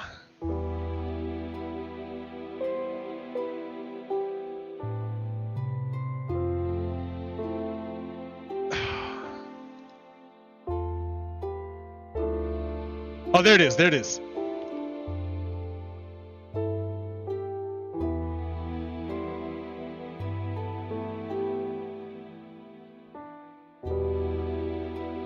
Where is it? I just dropped it in here. I just dropped it in. It's not there anymore. Shit. I dropped it in and it's like, okay, and then it disappeared and now I have to go look for it again. I didn't drop it in. I thought I did. Clarence.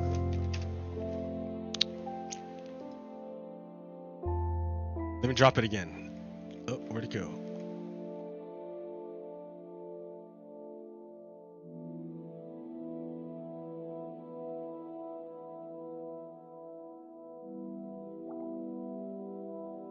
Oh, it won't. All right, save image as. I can't drop it in. It won't let me.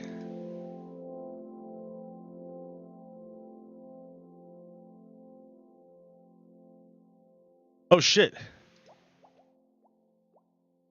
Open with in-frame view.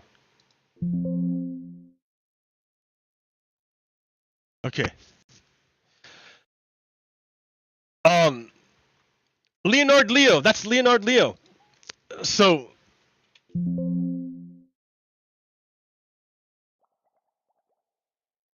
Oh shit. So Leonard Leo is the billionaire who in 1980 helped Clarence Thomas get into the Supreme Court by flooding the media with positive stories about him. That's because all of them own this guy. He's owned by, Clarence Thomas is owned by Harlan Crow.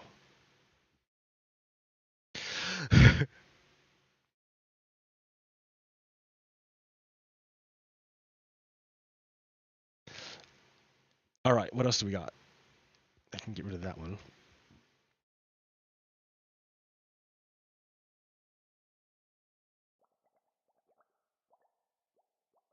Yeah, they'll just believe it because it comes from their friend.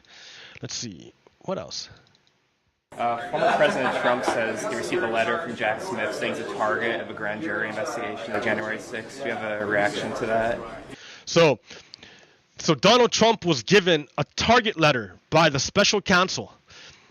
Remember, Donald Trump worked with the Russians in 2016 to overthrow the elections. We have documents of this. It's already, it's already fucking done. We have indictments of all these Russians. As soon as those Russians come into the Western jurisdiction, they'll be put under arrest and brought to trial here in the United States. So now we're finding out that Donald Trump was given a target letter based on his attempt to overthrow the election. No. I think this target letter is for stealing the documents, for espionage. This is Donald Trump. Remember, Donald Trump stole secrets from the United States to give to Chinese spies. There's a base in a Chinese spy base in Cuba, and Donald Trump stole documents from the United States and put them in Mar-a-Lago where the Chinese could get them. So this is what's going on. So Donald stole documents from the United States and put them in a place where the Chinese spies could get them. What do you think, Marjorie Taylor Greene, who asked Donald Trump for a pardon based on for her actions on January 6th? What do you think? Yeah, it's absolute bullshit. That's bullshit. She thinks that she doesn't believe that Donald Trump actually stole documents. She doesn't think that Donald Trump stole documents to help China. She doesn't think so. She thinks that all those she doesn't believe it. Wow, why? How can you not see all those documents that she's calling Donald Trump a liar because Donald Trump said he had the documents. Donald Trump himself said he had the documents, so she's telling Donald Trump, "Oh, Donald Trump, you're fucking lying. You didn't have those documents, Donald Trump." Yeah, that's my reaction. This is the only way that the Democrats have to beat President Trump. Really? How do you know, Marjorie Taylor Greene? How do you know that the 12 people in Florida are Democrats? How do you know? That's amazing. Because if Marjorie Taylor Greene understood the justice system in the United States, she would realize that a grand jury made up of 12 people in Florida, 12 citizens in Florida, were the ones who said, yes, there is enough evidence here to indict Donald Trump. So she's saying that she knows who the secret jurors are, and she knows that those secret jurors are all Democrats. In Florida. How does she know that? How does she know that? She can't possibly know it. She doesn't. What she's doing is lying. She's lying. She's stupid. She doesn't know a goddamn thing. Listen to her. She's fucking dumb. Is to arrest him, smear him, charge him with ridiculous charges. Wow. You think the people of Florida? Holy shit, the people of Florida must really, really hate Donald Trump because they're the ones who voted for him. The things she says about the people of Florida are insane. So the people of Florida are gonna charge Donald Trump with ridiculous things. God, those people of Florida must be really stupid. Marjorie Taylor Greene must think the people of Florida are fucking dumb if they got tricked into indicting Donald Trump. She's calling them Democrats because she thinks they got tricked into indicting Donald Trump. All in a cover-up of Joe Biden's crimes, Hunter Biden's crimes? You mean that private citizen who paid for sex with his own money? Who's different from Donald Trump, a public person, a government official who stole money to pay for his sex? Oh, that's the difference. Oh, I see. Biden's crimes. It's unbelievable. It's hard to even... Yeah, that's true. It's unbelievable that you would say this, Marjorie Taylor Greene. You just disrespected all the voters in Florida by telling them they were stupid. Recognize that this is our country. It is our country. That's the thing. It's our country. That's you're goddamn right. Get ready. People are going to be furious. Yeah, I'm gonna be fucking angry that Republicans are trying to protect this traitor. I am angry that Republicans are trying to protect a guy who's obviously corrupt, obviously against the United States. He's literally an enemy of the United States, and Republicans support him? Oh, I'm fucking pissed. You better believe it. And what Jack Smith is doing is what? What is Jack Smith doing? He's following all the evidence. He's following the evidence. Does that make you upset? Because if Republicans followed the evidence, they would go to the same place. Instead, Republicans listen to Russian oligarchs, to Russia, in order to follow conspiracy theories and end up with nothing. Look at John Durham. John Durham is what happens when Republicans try to do stuff.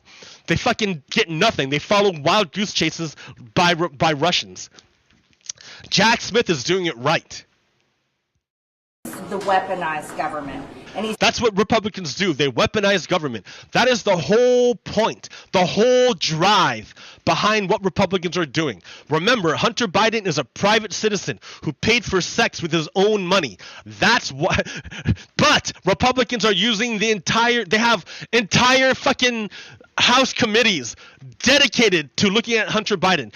They drag up Russian and Chinese spies. They got a Chinese spy, that Gal Luft, a Chinese spy. They talked to a Chinese spy. They wanted to put this Chinese spy on a House committee to attack Hunter Biden because they're weaponizing government against Hunter Biden, a private citizen who used his own money to pay for sex.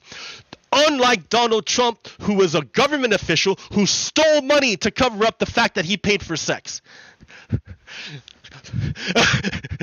Holy shit. Holy shit. Yeah, Republicans are evil. Are you seeing this? Are you seeing how evil they are? Holy fuck. He's weaponizing the Department of Justice against President Trump. So they're basically projecting. A lot of times, what fascists do is they will project their crimes onto other people, onto their enemy. Like, if Republicans are guilty of trying to overthrow the government, they will accuse Joe Biden of trying to overthrow the government. If Republicans are guilty of corruption, they will accuse the Democrats of being guilty of corruption. That way, it's more difficult to call out the Republicans for their crimes because Republicans already labeled their enemies with the crimes. So they got there first. You get it? They applied the label first. They got the mind share first. A complete lie about President Trump and January 6th. Holy shit. That means the people of Florida are really stupid if they believe a complete lie. And which is weird. Why, January 6th, she asked for a pardon. She asked Donald Trump for a pardon.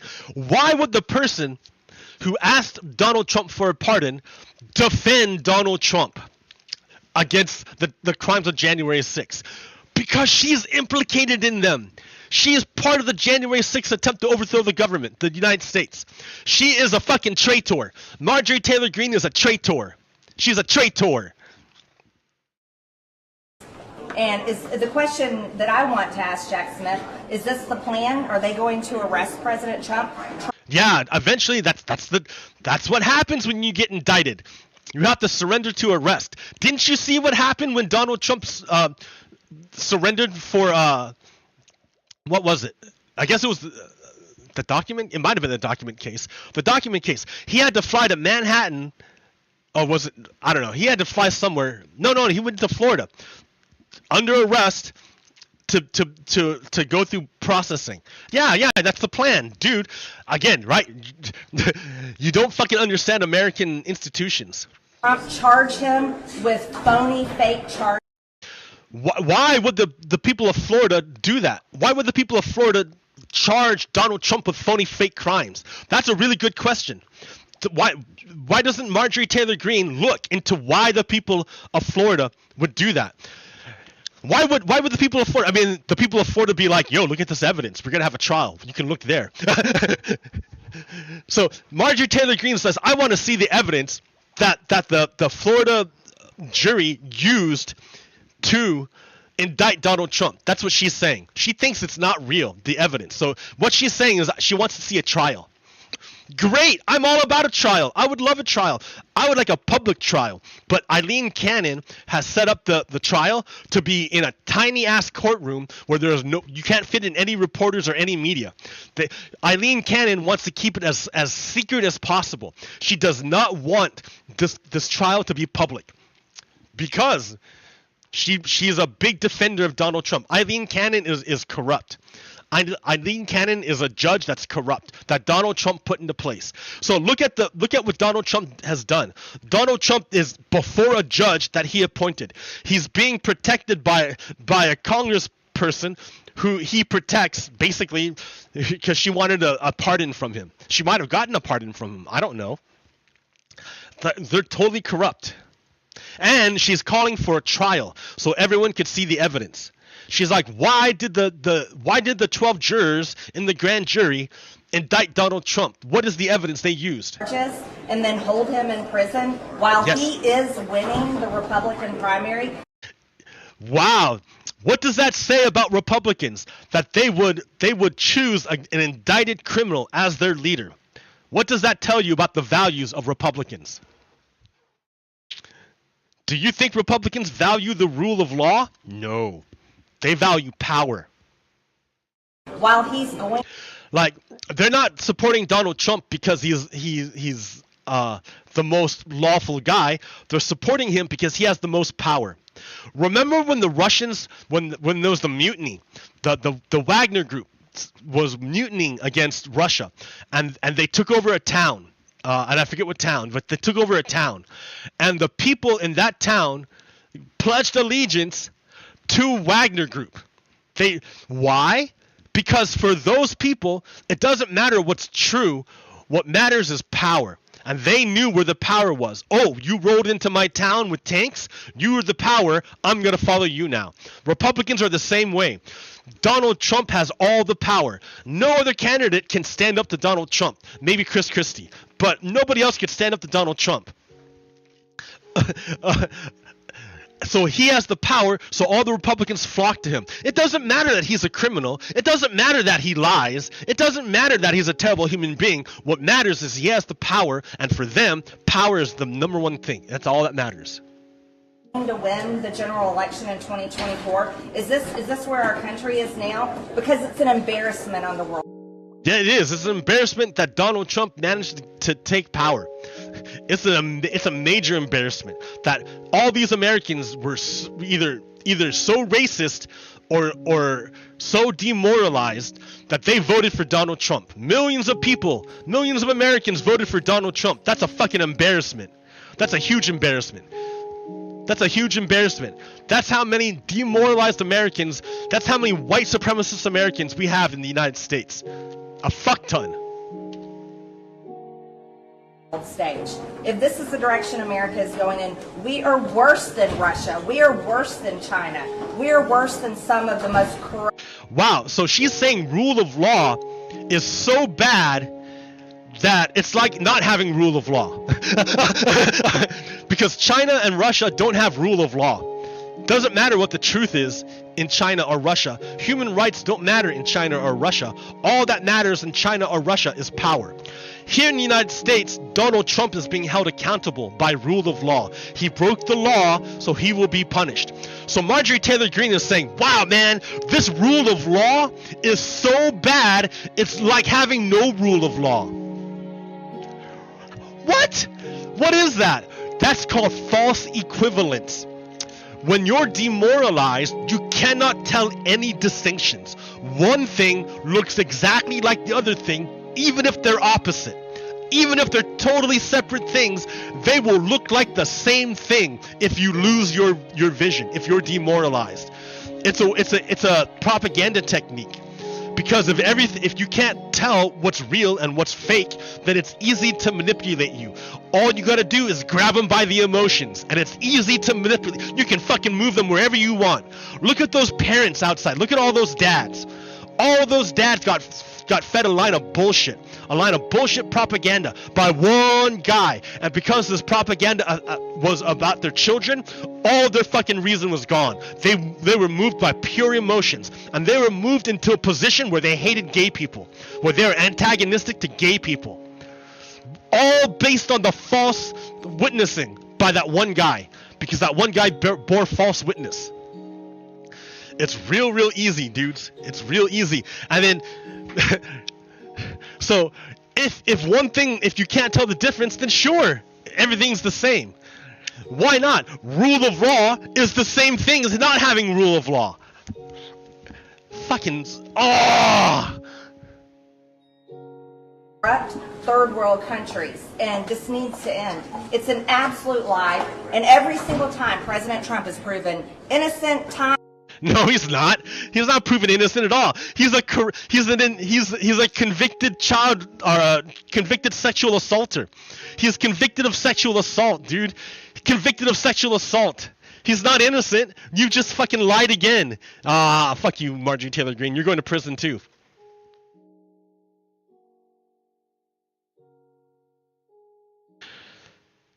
So here's the Trump plan to destroy the United States. He came out and he told everyone how he's going to implement fascism in the United States. So Trump and allies forged plans to install fascism in 2025. So their plans centralize more power in the Oval Office, and it stretches far beyond the former president's recent remarks that he would order a criminal investigation into his political rival, President Biden, signaling his intent to end the post-Watergate norm of Justice Department independence from White House political control. So ever since Richard Nixon, the Justice Department has been left independent so that the executive can't compel the Justice Department to become political. That was the whole point of keeping independence. You want to keep law enforcement separate from politics. You don't want law enforcement and politics to mix. Donald Trump does want law enforcement and politics to mix. So Donald Trump wants law enforcement to be under the control of the president. So the president can order law enforcement to go after people he doesn't like. Which is not justice. That's not justice. That's revenge. Revenge is not justice. You cannot get justice from revenge. So Donald Trump is telling you that he intends to take over, to end the independence of the Justice Department and turn it into his sword. He's telling you that he wants to turn the Justice Department into his sword to kill people. Mr. Trump and his associates have a broader goal: to alter the balance of power by increasing the president's authority over every part of the federal government that now operates by either law or tradition, with any measure of independence from political interference by the White House. In other words, he wants to make himself emperor. He wants to make himself king.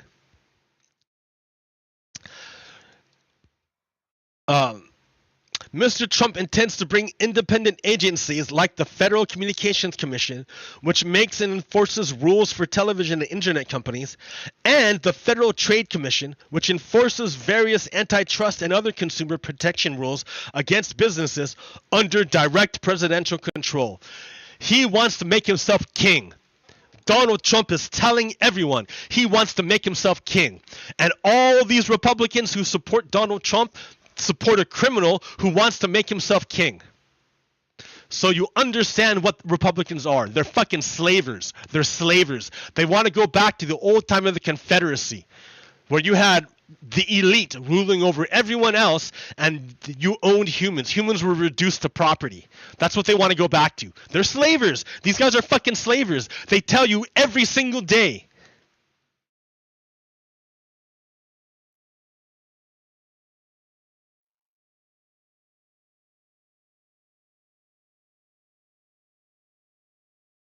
So remember, don't forget what they did. Don't forget what they did. After they lost the election, they tried to finally overthrow our government. They tried to kill Mike Pence and Nancy Pelosi. They tried to kill our Congress so they could elevate Donald Trump to be king. Fuck that noise. Look at these fucking Nazis. Every one of these guys is a Nazi, trying to stop the American democracy, trying to stop the will of the people, and instead install what the white supremacists wanted, which is a king. These motherfuckers wanted a king. They were ready to kill police officers. They were ready to kill Congress members. They were ready to kill anyone in order to install a king in the United States. They're traitors. They're traitors. Don't forget what you're dealing with. They're fucking traitors.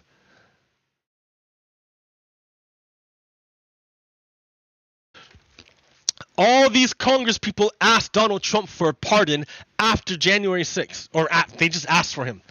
Mo Brooks, Matt Gaetz, Andy Biggs, Louis Gohmert, Scott Perry. Oh, Marjorie Taylor Greene. Marjorie Taylor Greene asked Donald Trump, please, Donald Trump, give me a pardon for the crimes that I will be eventually charged with. I'm going to be charged with a crime for trying to overthrow the United States of America. You should give me a pardon so I won't talk against you.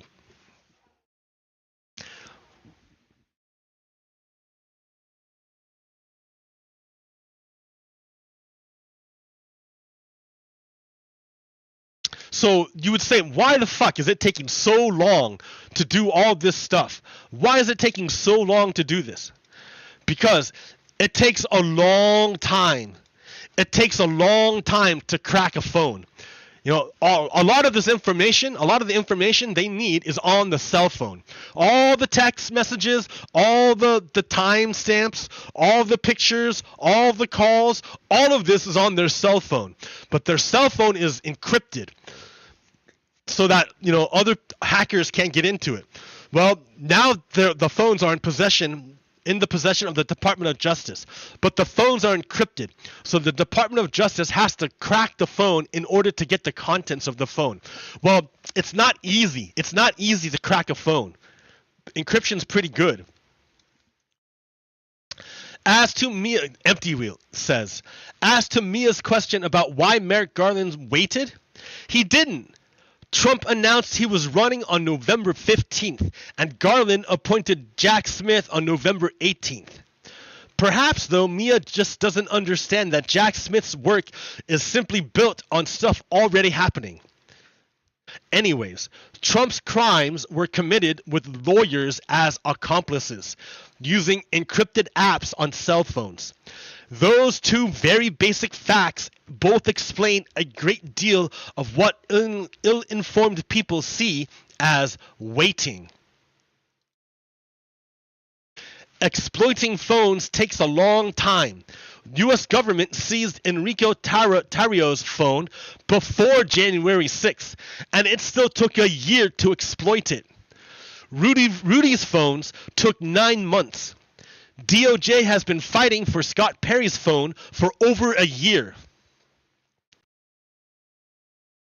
So the problem, it's not that the Department of Justice is slow. It's not that the Department of Justice is dragging their feet about doing this stuff.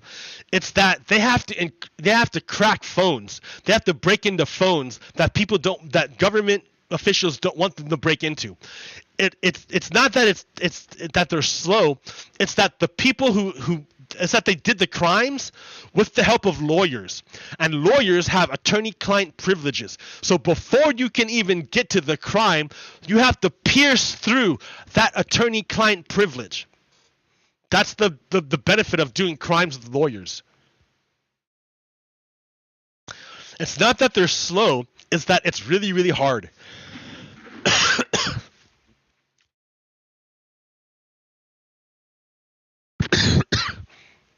Patrick Bryan, where'd that go? That's 2. Where's the first one?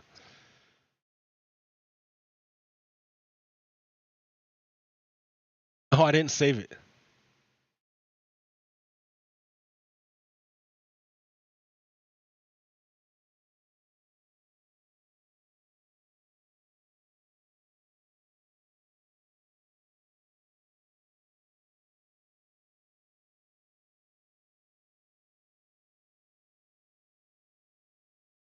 Oh, here we go. Here's an example of how the Confederates, the traitors, will attack the United States. So this guy, Patrick Bryan, is saying that he has compromat. What is compromat? Compromat is a Russian word for blackmail.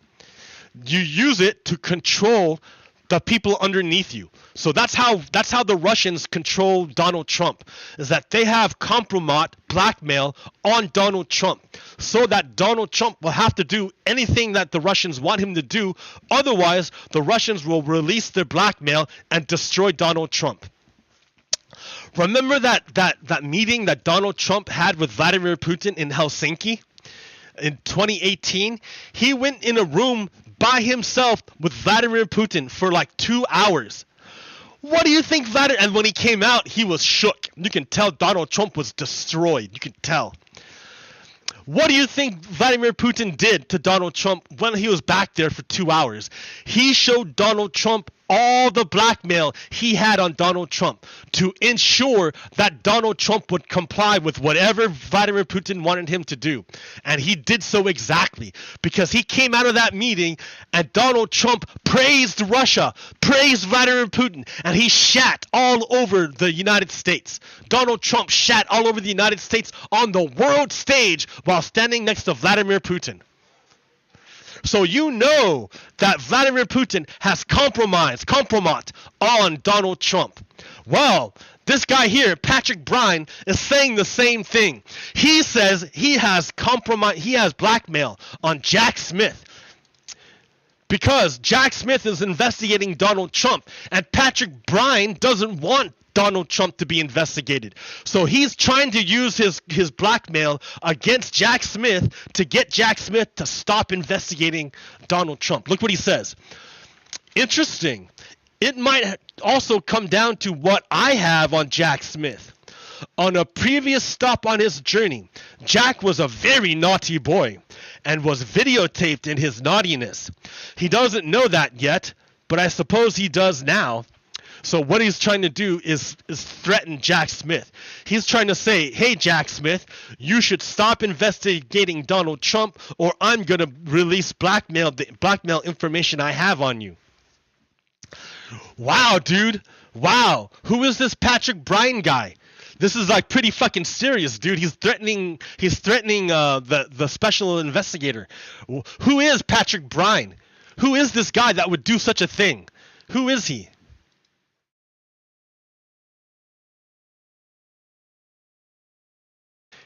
He was a boyfriend. He was the sex partner of Maria Butina. Maria Butina, the Russian spy. Yeah, he used to be the sex partner for her.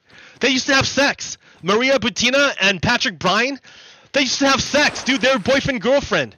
Oh yeah, Maria Butina would tell him all sorts of things. Now, you remember Maria Butina, right? She's the Russian spy that infiltrated the NRA, and she donated a bunch of Russian blood money to the NRA. Then the Republicans used the Russian blood money in their campaigns to defeat Democrats, so they could get power in the United States. And in return, the Republicans would pass legislation favorable to Russia.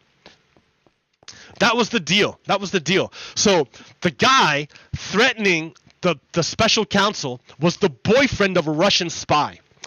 Russian agent Maria Butina and Overstock CEO Patrick Bryan were previously romantically involved, Butina's attorney Robert Driscoll told the New York Times. Bryan and Butina reportedly met at a libertarian conference in 2015 and got close over the course of 3 years. I bet they got close. They fucking had sex all the time. They fucked like bunnies. And because they fucked like bunnies, Patrick Bryan was wrapped around her finger. She could get him to do anything. She could get him to do anything because he was fucking brain gone, dude. He had no brain. He was fucking a Russian spy. Patrick Bryan was fucking a Russian spy. Let's see. The CEO claimed he periodically communicated with the FBI about the interactions and said the government instructed him on how to interact with her. Driscoll and Bryan contacted him after Butina was sentenced to 18 months in prison, claiming to have spoken to the agency about his client. Bryan recalled to the Times that Butina spoke about meeting or attempting to meet people involved in the campaign of Hillary Clinton, Donald Trump, Senator Cruz, and Marco Rubio. He claimed he was still quite fond of Butina. He still wanted to fuck her. He had no problems that she was a Russian spy. He just wanted to have sex with her. And she should go home and be president of Russia one day. So Patrick Bryan is still wrapped around her finger. He's like, oh, this Russian spy honeypotted me? I don't care. I still love her. So this guy controlled by a Russian spy is now threatening the special counsel investigating Donald Trump. Why would Russia try to protect Donald Trump? Why would Russia try to protect Donald Trump? That's so weird that this Patrick Bryan guy would work on behalf of Russia to protect Donald Trump. Why would they do that? Because Donald Trump works for Russia. That's why. That's why. They're protecting their asset. I forget that I have to spell it out for some people. Like, I can't just say it. I have to fucking spell it out so that's clear. Like, a lot of times I just want to say it and let you figure it out. That way it makes more sense to you. If you figure it out on your own, then it's more powerful. But some people can't figure it out on their own. So I will explicitly tell you what it means. Like, it's not as powerful, but that doesn't matter. If I didn't tell you, you wouldn't get it. So I have to tell you. So here's an example of traitor Marjorie Taylor Greene weaponizing government. So here's Marjorie Taylor Greene on the House floor, and she showed revenge porn of Hunter Biden. Hunter Biden is a private citizen who never held political office. What the fuck are you doing showing revenge porn on the floor of the House, on a House Oversight Committee of Government? Hunter Biden is not in government. Why are you showing revenge porn of Hunter Biden on the floor of the House Committee on Government Oversight? Government Oversight. The whole office. Like, listen to the name, guy. Government Oversight. You're supposed to exercise oversight over the government. But what she's done is instead weaponize the committee. Instead of exercising oversight over the government, she has taken this committee and weaponized it to attack a private citizen by putting revenge porn of him up on public for the whole world to see. Because she weaponized government. She accuses the Democrats of doing what she's doing. That's the whole point of doing that. They project their crimes onto the victims. Because now if Republicans say, hey, look, Republicans are weaponizing government, people aren't going to believe them. They're less likely to believe them. Because that's what Republicans just accused them of. They got there first with the accusation. But remember, people in glass houses shouldn't throw stones. People in glass houses shouldn't throw stones. Marjorie Taylor Greene is a QAnon freak, right? She believes in QAnon conspiracies. She's fucking crazy, and she's a traitor. She also openly cheated on her husband of 25 years with a polyamorous tantric sex guru, and then moved on to another affair with the manager at her gym. So homegirl is a super cheater she didn't even pay for sex. She just got it for free. She just got sex for free. She didn't even have to pay for it. She broke her marriage in order to have sex. Why don't we fucking put that up on, since she is actually a member of Congress, actually a member of government, this kind of thing might be relevant in House Oversight Committee. Since she is a member of government, it's interesting to see that she is accusing other private citizens of the same thing she does. It's weird, but you know, she's evil. So let's break it down. Let me break it down. Well, the son of the sitting president of the United States lost his brother and then lost his way badly back in 2015. As too many families around the country know, drug addiction is a dark and powerful affliction. And like other addicts, Hunter Biden made foolish and criminal choices, including failing to pay his taxes and owning a firearm in violation of federal law. And he's now being held criminally accountable for it. His investigation began under the Trump administration. It was conducted by a U.S. attorney for Delaware, David Weiss, who Donald Trump appointed to his office and who Attorney General Barr chose for this assignment to conduct this investigation. In his final press conference in December of 2020, Attorney General Barr expressed full confidence in Weiss's work, saying it was, quote, being handled responsibly and professionally within the department, and to this point I have seen no reason to appoint a special counsel, and I have no plan to do so before I leave. Furthermore, Joe Biden never publicly questioned or challenged this prosecution. When it began, he did not decry it as a witch hunt by Donald Trump. He placed his trust in the fairness of the American justice system. When he became president, not only did he not use his power to halt the investigation, he kept in place Trump's handpicked U.S. attorney, Mr. Weiss, overseeing it. So understand this. The investigation into Hunter Biden started with Donald Trump. Donald Trump picked the prosecutor that would go after Hunter Biden. When Joe Biden became president, he didn't interfere at all in the investigation. In fact, he kept the prosecuting attorney, he kept him there. He didn't stop the investigation. He kept the Trump guy there. He let the Trump guy finish his job. Trump picked this guy to do this investigation. And Joe Biden didn't stop him from doing it. Didn't do a damn thing. And what crime did he ended up getting charged with? Not paying his taxes and owning a gun. Those are his crimes. Those are the crimes of Hunter Biden. Those are the crimes of Hunter Biden. Not paying his taxes and owning a gun. Donald Trump weaponized the government to go after Hunter Biden based on those two things. And right now it's done. Now it's over, right? He's gonna go to prison or whatever. He's gonna get punished for breaking those crimes. Why are Republicans still talking about Hunter Biden? Why do they bring up his sex life? Why do they bring up his sex life? It's no longer about law enforcement for them. It's about destroying a man using weaponized government. That's the whole reason why they're going after Hunter Biden. Even though incoming presidents usually replace U.S. attorneys with their own appointees.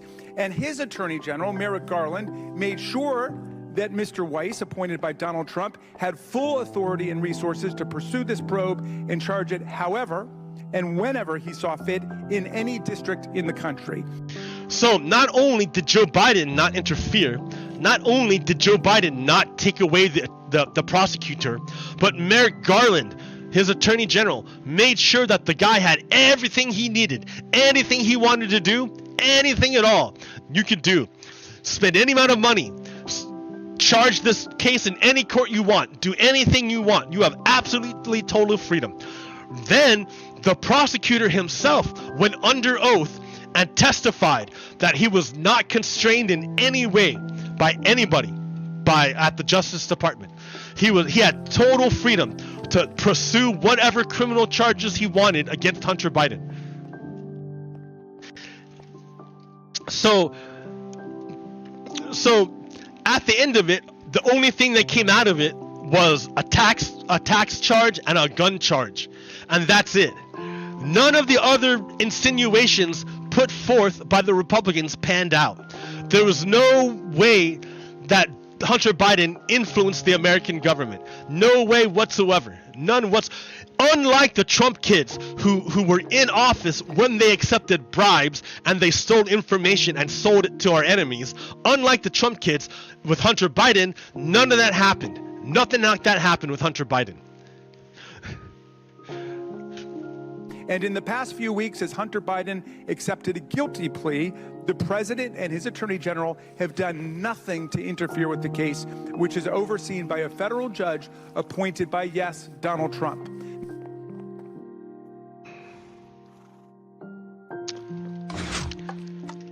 So Hunter Biden is going to be taken care of. Don't worry. He's going to be punished for his crime of not paying taxes and owning a firearm. Don't you worry, guys. What I'm more concerned about are the Trump kids who took bribes and sold U.S. top secrets to our enemies. Why aren't we talking about them? Why aren't we going after actual criminals who actually had a position in government, who actually had a chance to affect U.S. policy? Why don't we talk about that? Oh, that's right. Republicans don't care about that because, remember, for Republicans, people in power are allowed to do whatever they need to advance the plan of the white idol. People in power, for worshippers of the white idol, people in power are not constrained by law or by ethics. People in power can do whatever is necessary in order to advance the agenda of the white idol. So that the people below, they have to follow the laws. But the people above, they do not have to follow the laws as long as they're advancing the agenda of the white idol.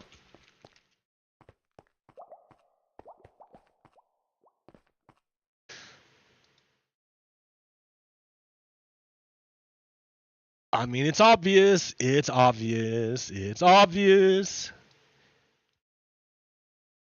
So all these parents were concerned that their kids were gonna get transformed into like, I don't know, gay people or something, because they were being told that gay is okay. So, and then they kept saying, oh yeah, gay people, keep pushing their agenda, which is bullshit, because their only agenda of gay people is to not get murdered by people. Don't murder people. Don't murder us for being gay. Don't murder us for being gay. That's their agenda. But you have to know, the white idol, the followers of the white idol, the white supremacists, they for sure have an agenda. They for sure want to groom your children. For sure they want to groom your children. Let me give you an example of how white supremacists groom children. Look at this. Look at this nonsense.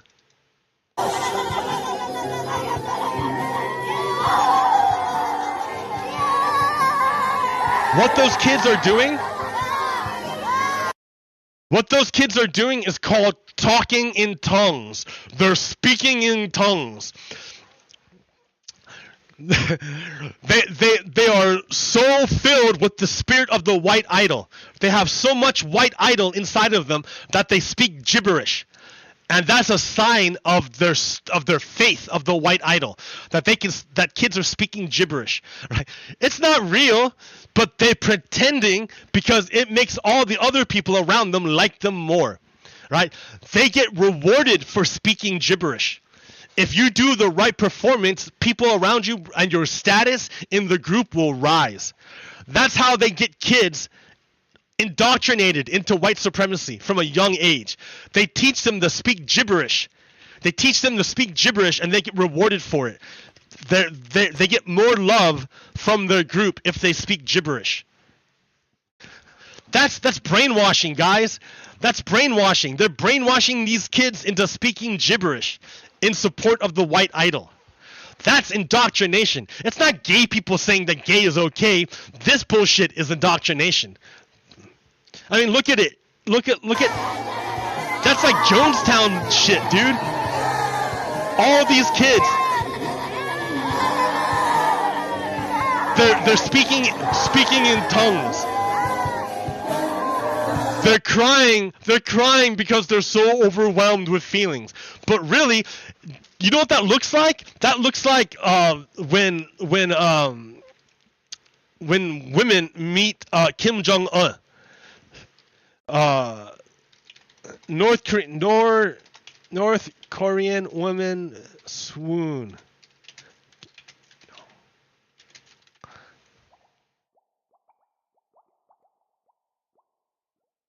It's the same thing. Here, it's the same thing.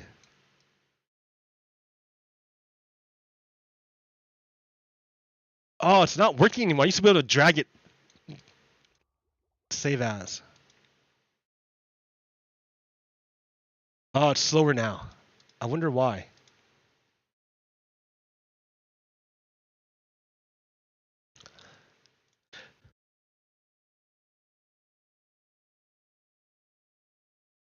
What?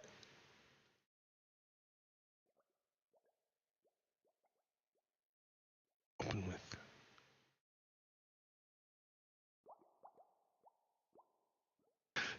It's the same thing. It's the same thing. The women start crying and swooning over their leader. That's what they're teaching. That's what they're conditioning the kids to do. That's what the brainwashing is to do. This here is the same as this.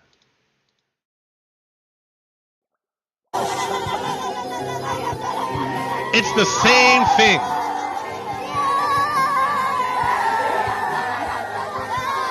It's the same thing. Do you see the brainwashing going on? Do you see the brainwashing? It's the same thing, guys.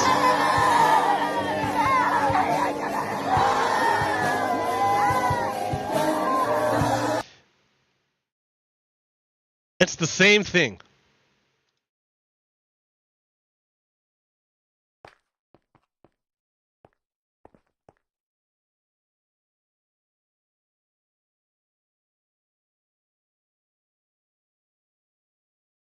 Alabama white supremacy.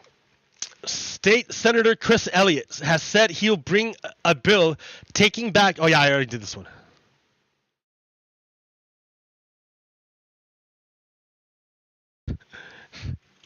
Facebook is owned by bots. Biden says Putin already lost. And then you look on C-SPAN's post, and it's all owned by Russians. These are all Russians.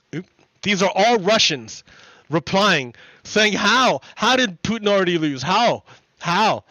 They're all supporting Russia. All these people are supporting Russia. It's because Facebook is overrun by fake accounts. And we already know about the Internet Research Agency, the company that the Russians use to flood American social media with Russian propaganda. We already know about that. And here's an example of it.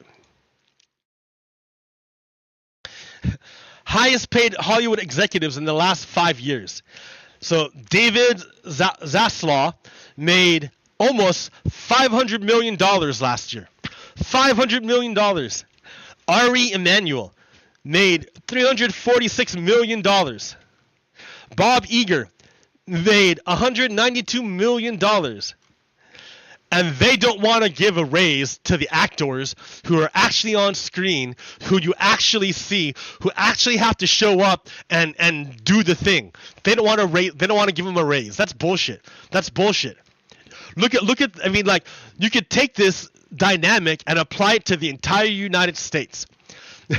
There are so many CEOs who make obscene amounts of money while their workers make nothing. And the workers are the ones who make the actual value. The workers are the ones who make the value. Yet the bosses steal all the money. This is why we have to tax the wealthy. The wealthy are never going to voluntarily give up their wealth. Never, never, never, never. That's why you have to tax it. Go ahead, make as much money as you want, but we're going to take half of it at least. And we're going to give it to the poorest people because you won't give it to them. Empty wheel on the Chris Wray deposition or hearing. And from the plumb line description of the shit show, that was the Chris Wray hearing. So, I think his name is Greg Sargent. Greg Sargent writes this.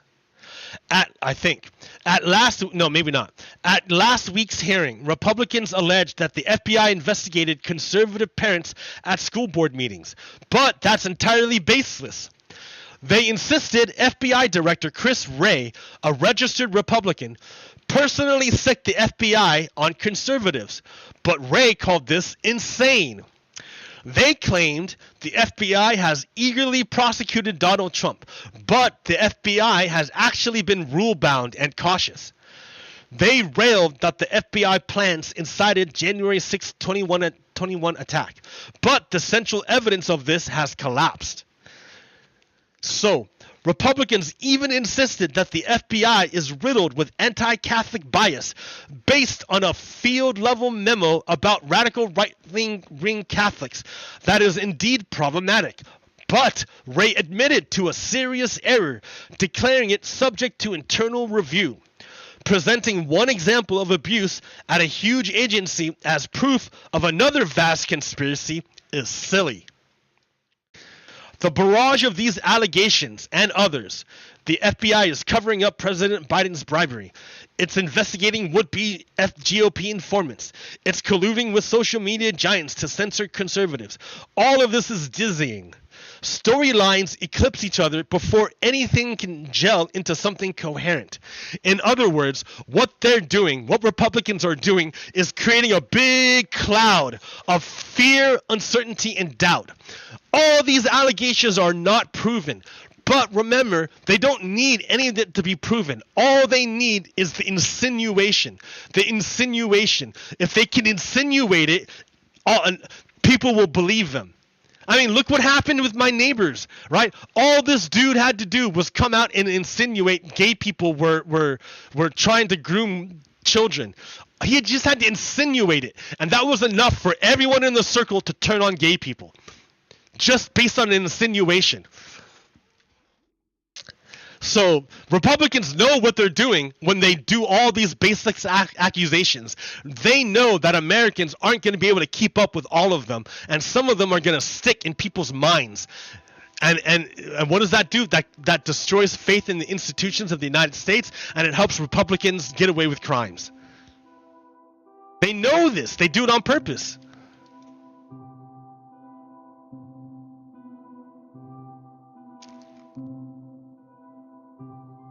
So Greg Sargent says, thanks. I think this is definitely a legit worry. It's just that they keep losing national elections with this stuff. But Empty Wheel says, yup.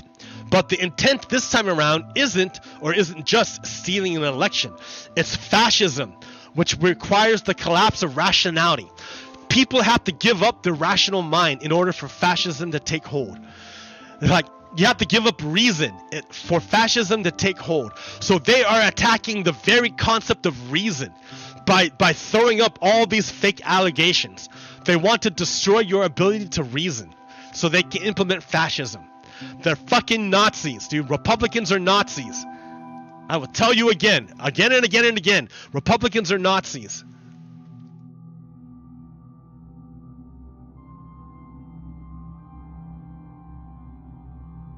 So listen, Robert F. Kennedy Jr. is also a Nazi. Just because he's running in the Democratic primary because he's being funded by Republicans. Republicans want RFK Jr. to take away votes from Joe Biden. That's why they're funding his candidacy. But Robert F. Kennedy Jr. is a Nazi. How do I know he's a Nazi? Because in his own words, he would tell you this conspiracy theory that COVID was genetically engineered to attack non-Jewish people. Like what? What? That's a total anti-Semitic conspiracy. That COVID was engineered to kill all the non-Jews. Like what? Why would you say that? Oh, because you're an anti-Semite. That's why you would say it. And don't believe me. Bioweapons. The level, I know a lot now about bioweapons because I've been doing a book on it for the past 2.5 years, and And you know, the technology that we now have to develop these microbes, we've put hundreds of millions of dollars into ethnically targeted microbes. What? Hundreds of... He's got a conspiracy theory about what? About ethnically targeted viruses? What? No, we didn't. What? The Chinese have done the same thing. In fact, COVID-19, there's an argument that it is ethnically targeted. COVID-19 attacks certain races disproportionately. The races that are most immune to COVID-19 are because of the... Did you see this guy? Do you see this guy? Look at the camera. This guy knew. This guy knew that Robert F. Kennedy Jr. is going toward racism. He knew it. He knew it. He's like, oh, this guy's heading toward anti-Semitism. Oh boy, look, watch him look at the camera. There's an argument that it is ethnically targeted. COVID-19 attacks certain races. Look at his face. The races that are most immune to COVID-19 are because of the structure of the genetic structure, genetic differentials among different races of the receptors of the ACE2 receptor. COVID-19 is targeted to attack Caucasians and black people. The people who are most immune are Ashkenazi Jews and Chinese. So this guy, Robert F. Kennedy Jr. is saying that that COVID-19 only attacks white people and black people, and it spares the Jews and Chinese, but the Jews. He's trying to tell. He's basically that's a dog whistle. He's dog whistling that he's an anti-Semite, that he's against the Jews, that he hates Jewish people. That's what this is all about. Robert F. Kennedy Jr. is a Nazi. He's trying to turn people against Jewish people by insinuating that COVID-19 was a bioweapon to get rid of all the non-Jews. He's literally a plant from the Republicans in order to attack Joe Biden. Like it's just obvious, dude. It's obvious. Like I can't even get into all the other stuff. Like what else happened this week? I don't even know. There was more stuff that came up, but I can't remember. It's important you know, how these forces attempt to manipulate you.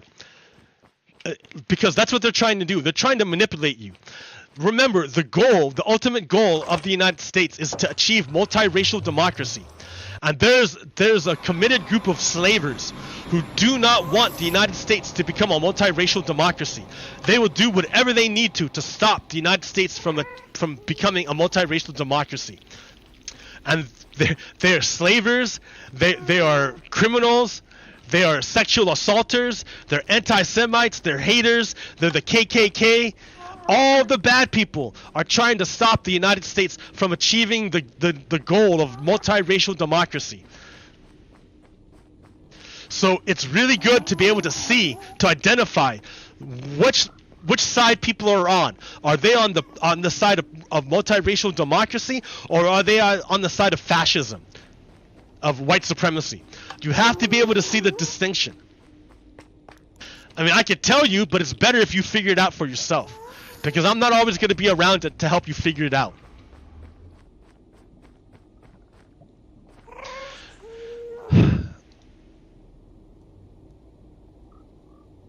Alright, finally, I want to do this one real quick. And then I'll go. Oh. So, Biden names Admiral Lisa Franchetti. Biden names Admiral Lisa Franchetti as Chief of Naval Operations, first woman to Joint Chiefs of Staff. So, wait, where's the story on this?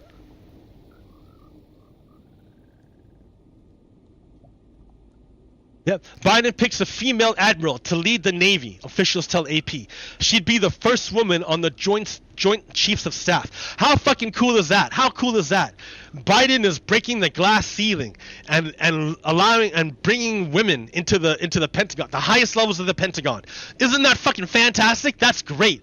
That's an example of showing you that in the United States, it doesn't matter who you are. All we care about is how competent you are. It's merit-based. It's merit-based. So this is fantastic. It's fantastic that Joe Biden is going to promote a woman, an Italian-American woman, to the top position in the Pentagon. Oh, wait, no, it can't happen. Wait, no, someone is stopping it. There's this Alabama high school football coach that's going to stop this historic thing from happening. A football coach named Tommy Tuberville is now officially holding up the most senior woman military appointment ever, because he thinks that woman should have to take a vacation to get health care. That's right. He's like, oh, this woman who's going to be appointed to the top level of the Pentagon, now she doesn't control her body. I control her body. Tommy Tuberville says, I control her body. I control her body. She doesn't control her body, most senior level of the Pentagon. I control your body. And I want you to have to go somewhere else to get health care. I don't care if you're the top level Pentagon person.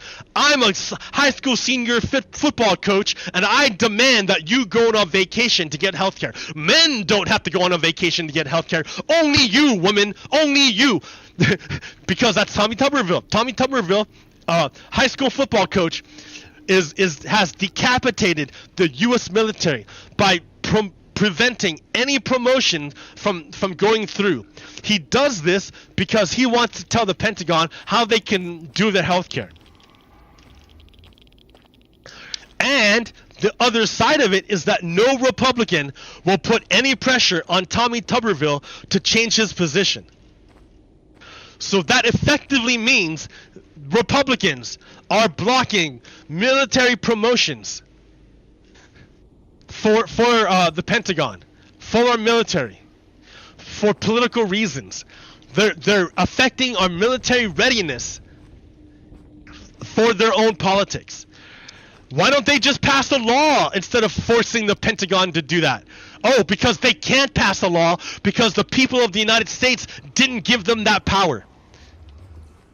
But Republicans are going to take the power anyways and try and force the Pentagon to follow its politics. You know, the solution is for the Republicans to pass legislation that would force the Pentagon to do it, and then the Pentagon would have to follow the law. But Republicans don't have enough power. The American people did not give the Republicans enough power to pass their law, so they can't pass their law that forces the Pentagon to do it.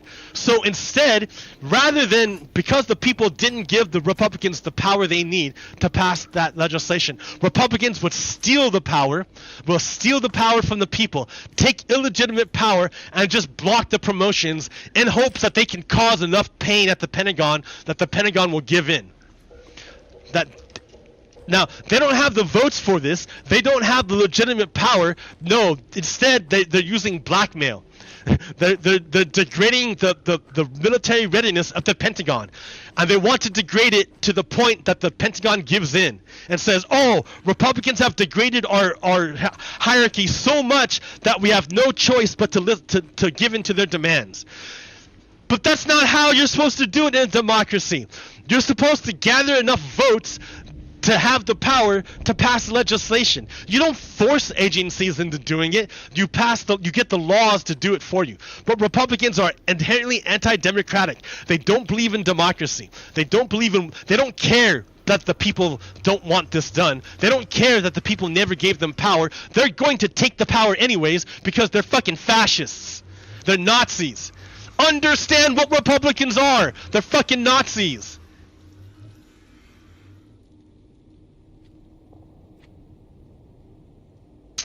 And it's seeped into the American public. A fucking white supremacist wrote a whole song praising lynchings. He wrote a whole song praising racial lynchings. That motherfucker wrote a whole, that white supremacist, that racist, wrote a whole song talking about how great it is to be a racist. What's his name? Jason Adderley or something? Adeline?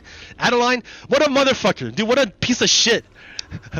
Uvalde cops cowering behind their vehicles, softly whispering, try that in a small town, right? Because Uvalde cops let a bunch of kids die. They let kids die over the course of an hour. They were too afraid to stop a criminal from executing a bunch of children. Oh, but if you happen to be a minority in a small town, we'll get the whole town to lynch you. What fucking cowards, dude. Fuck you, the white supremacist. Fuck you, Nazi. Fucking cowards. Every one of you. Every one of you is a fucking coward. That's why you have to cover your faces, because you're fucking cowards. Pieces of shit. Fuck you. You guys are fucking cowards.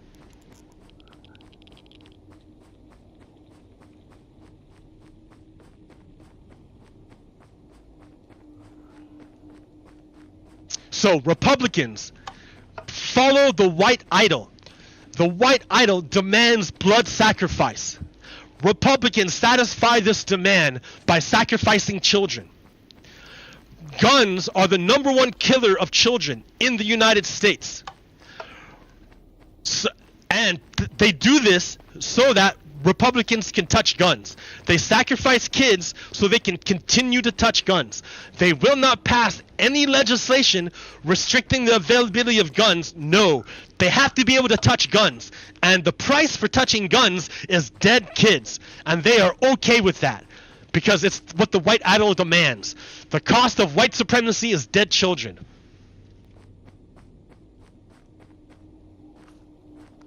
Understand who we're dealing with. They're a fucking cult that follows the white idol, and they kill children. I mean, it's almost like the QAnon thing can be applied to them.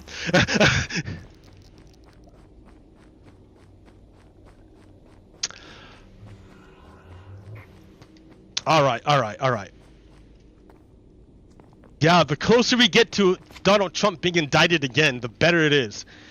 We need to hold him accountable. I think that's the thing that will destroy the brainwashing in people's heads. If you can make Donald Trump face accountability, it will break the charm spell he has on a bunch of Americans, and they're gonna realize that, oh, I've been following a white idol cult. They're gonna realize it. At least I hope, right?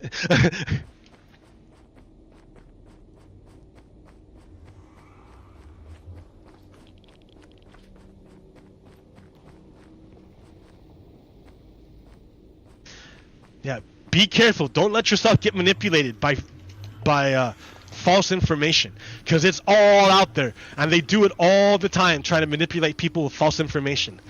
Be careful what cups you take to drink from. Okay, until next time, Pago Kiddo out. Peace. Oh, it's so hot. All right, stop.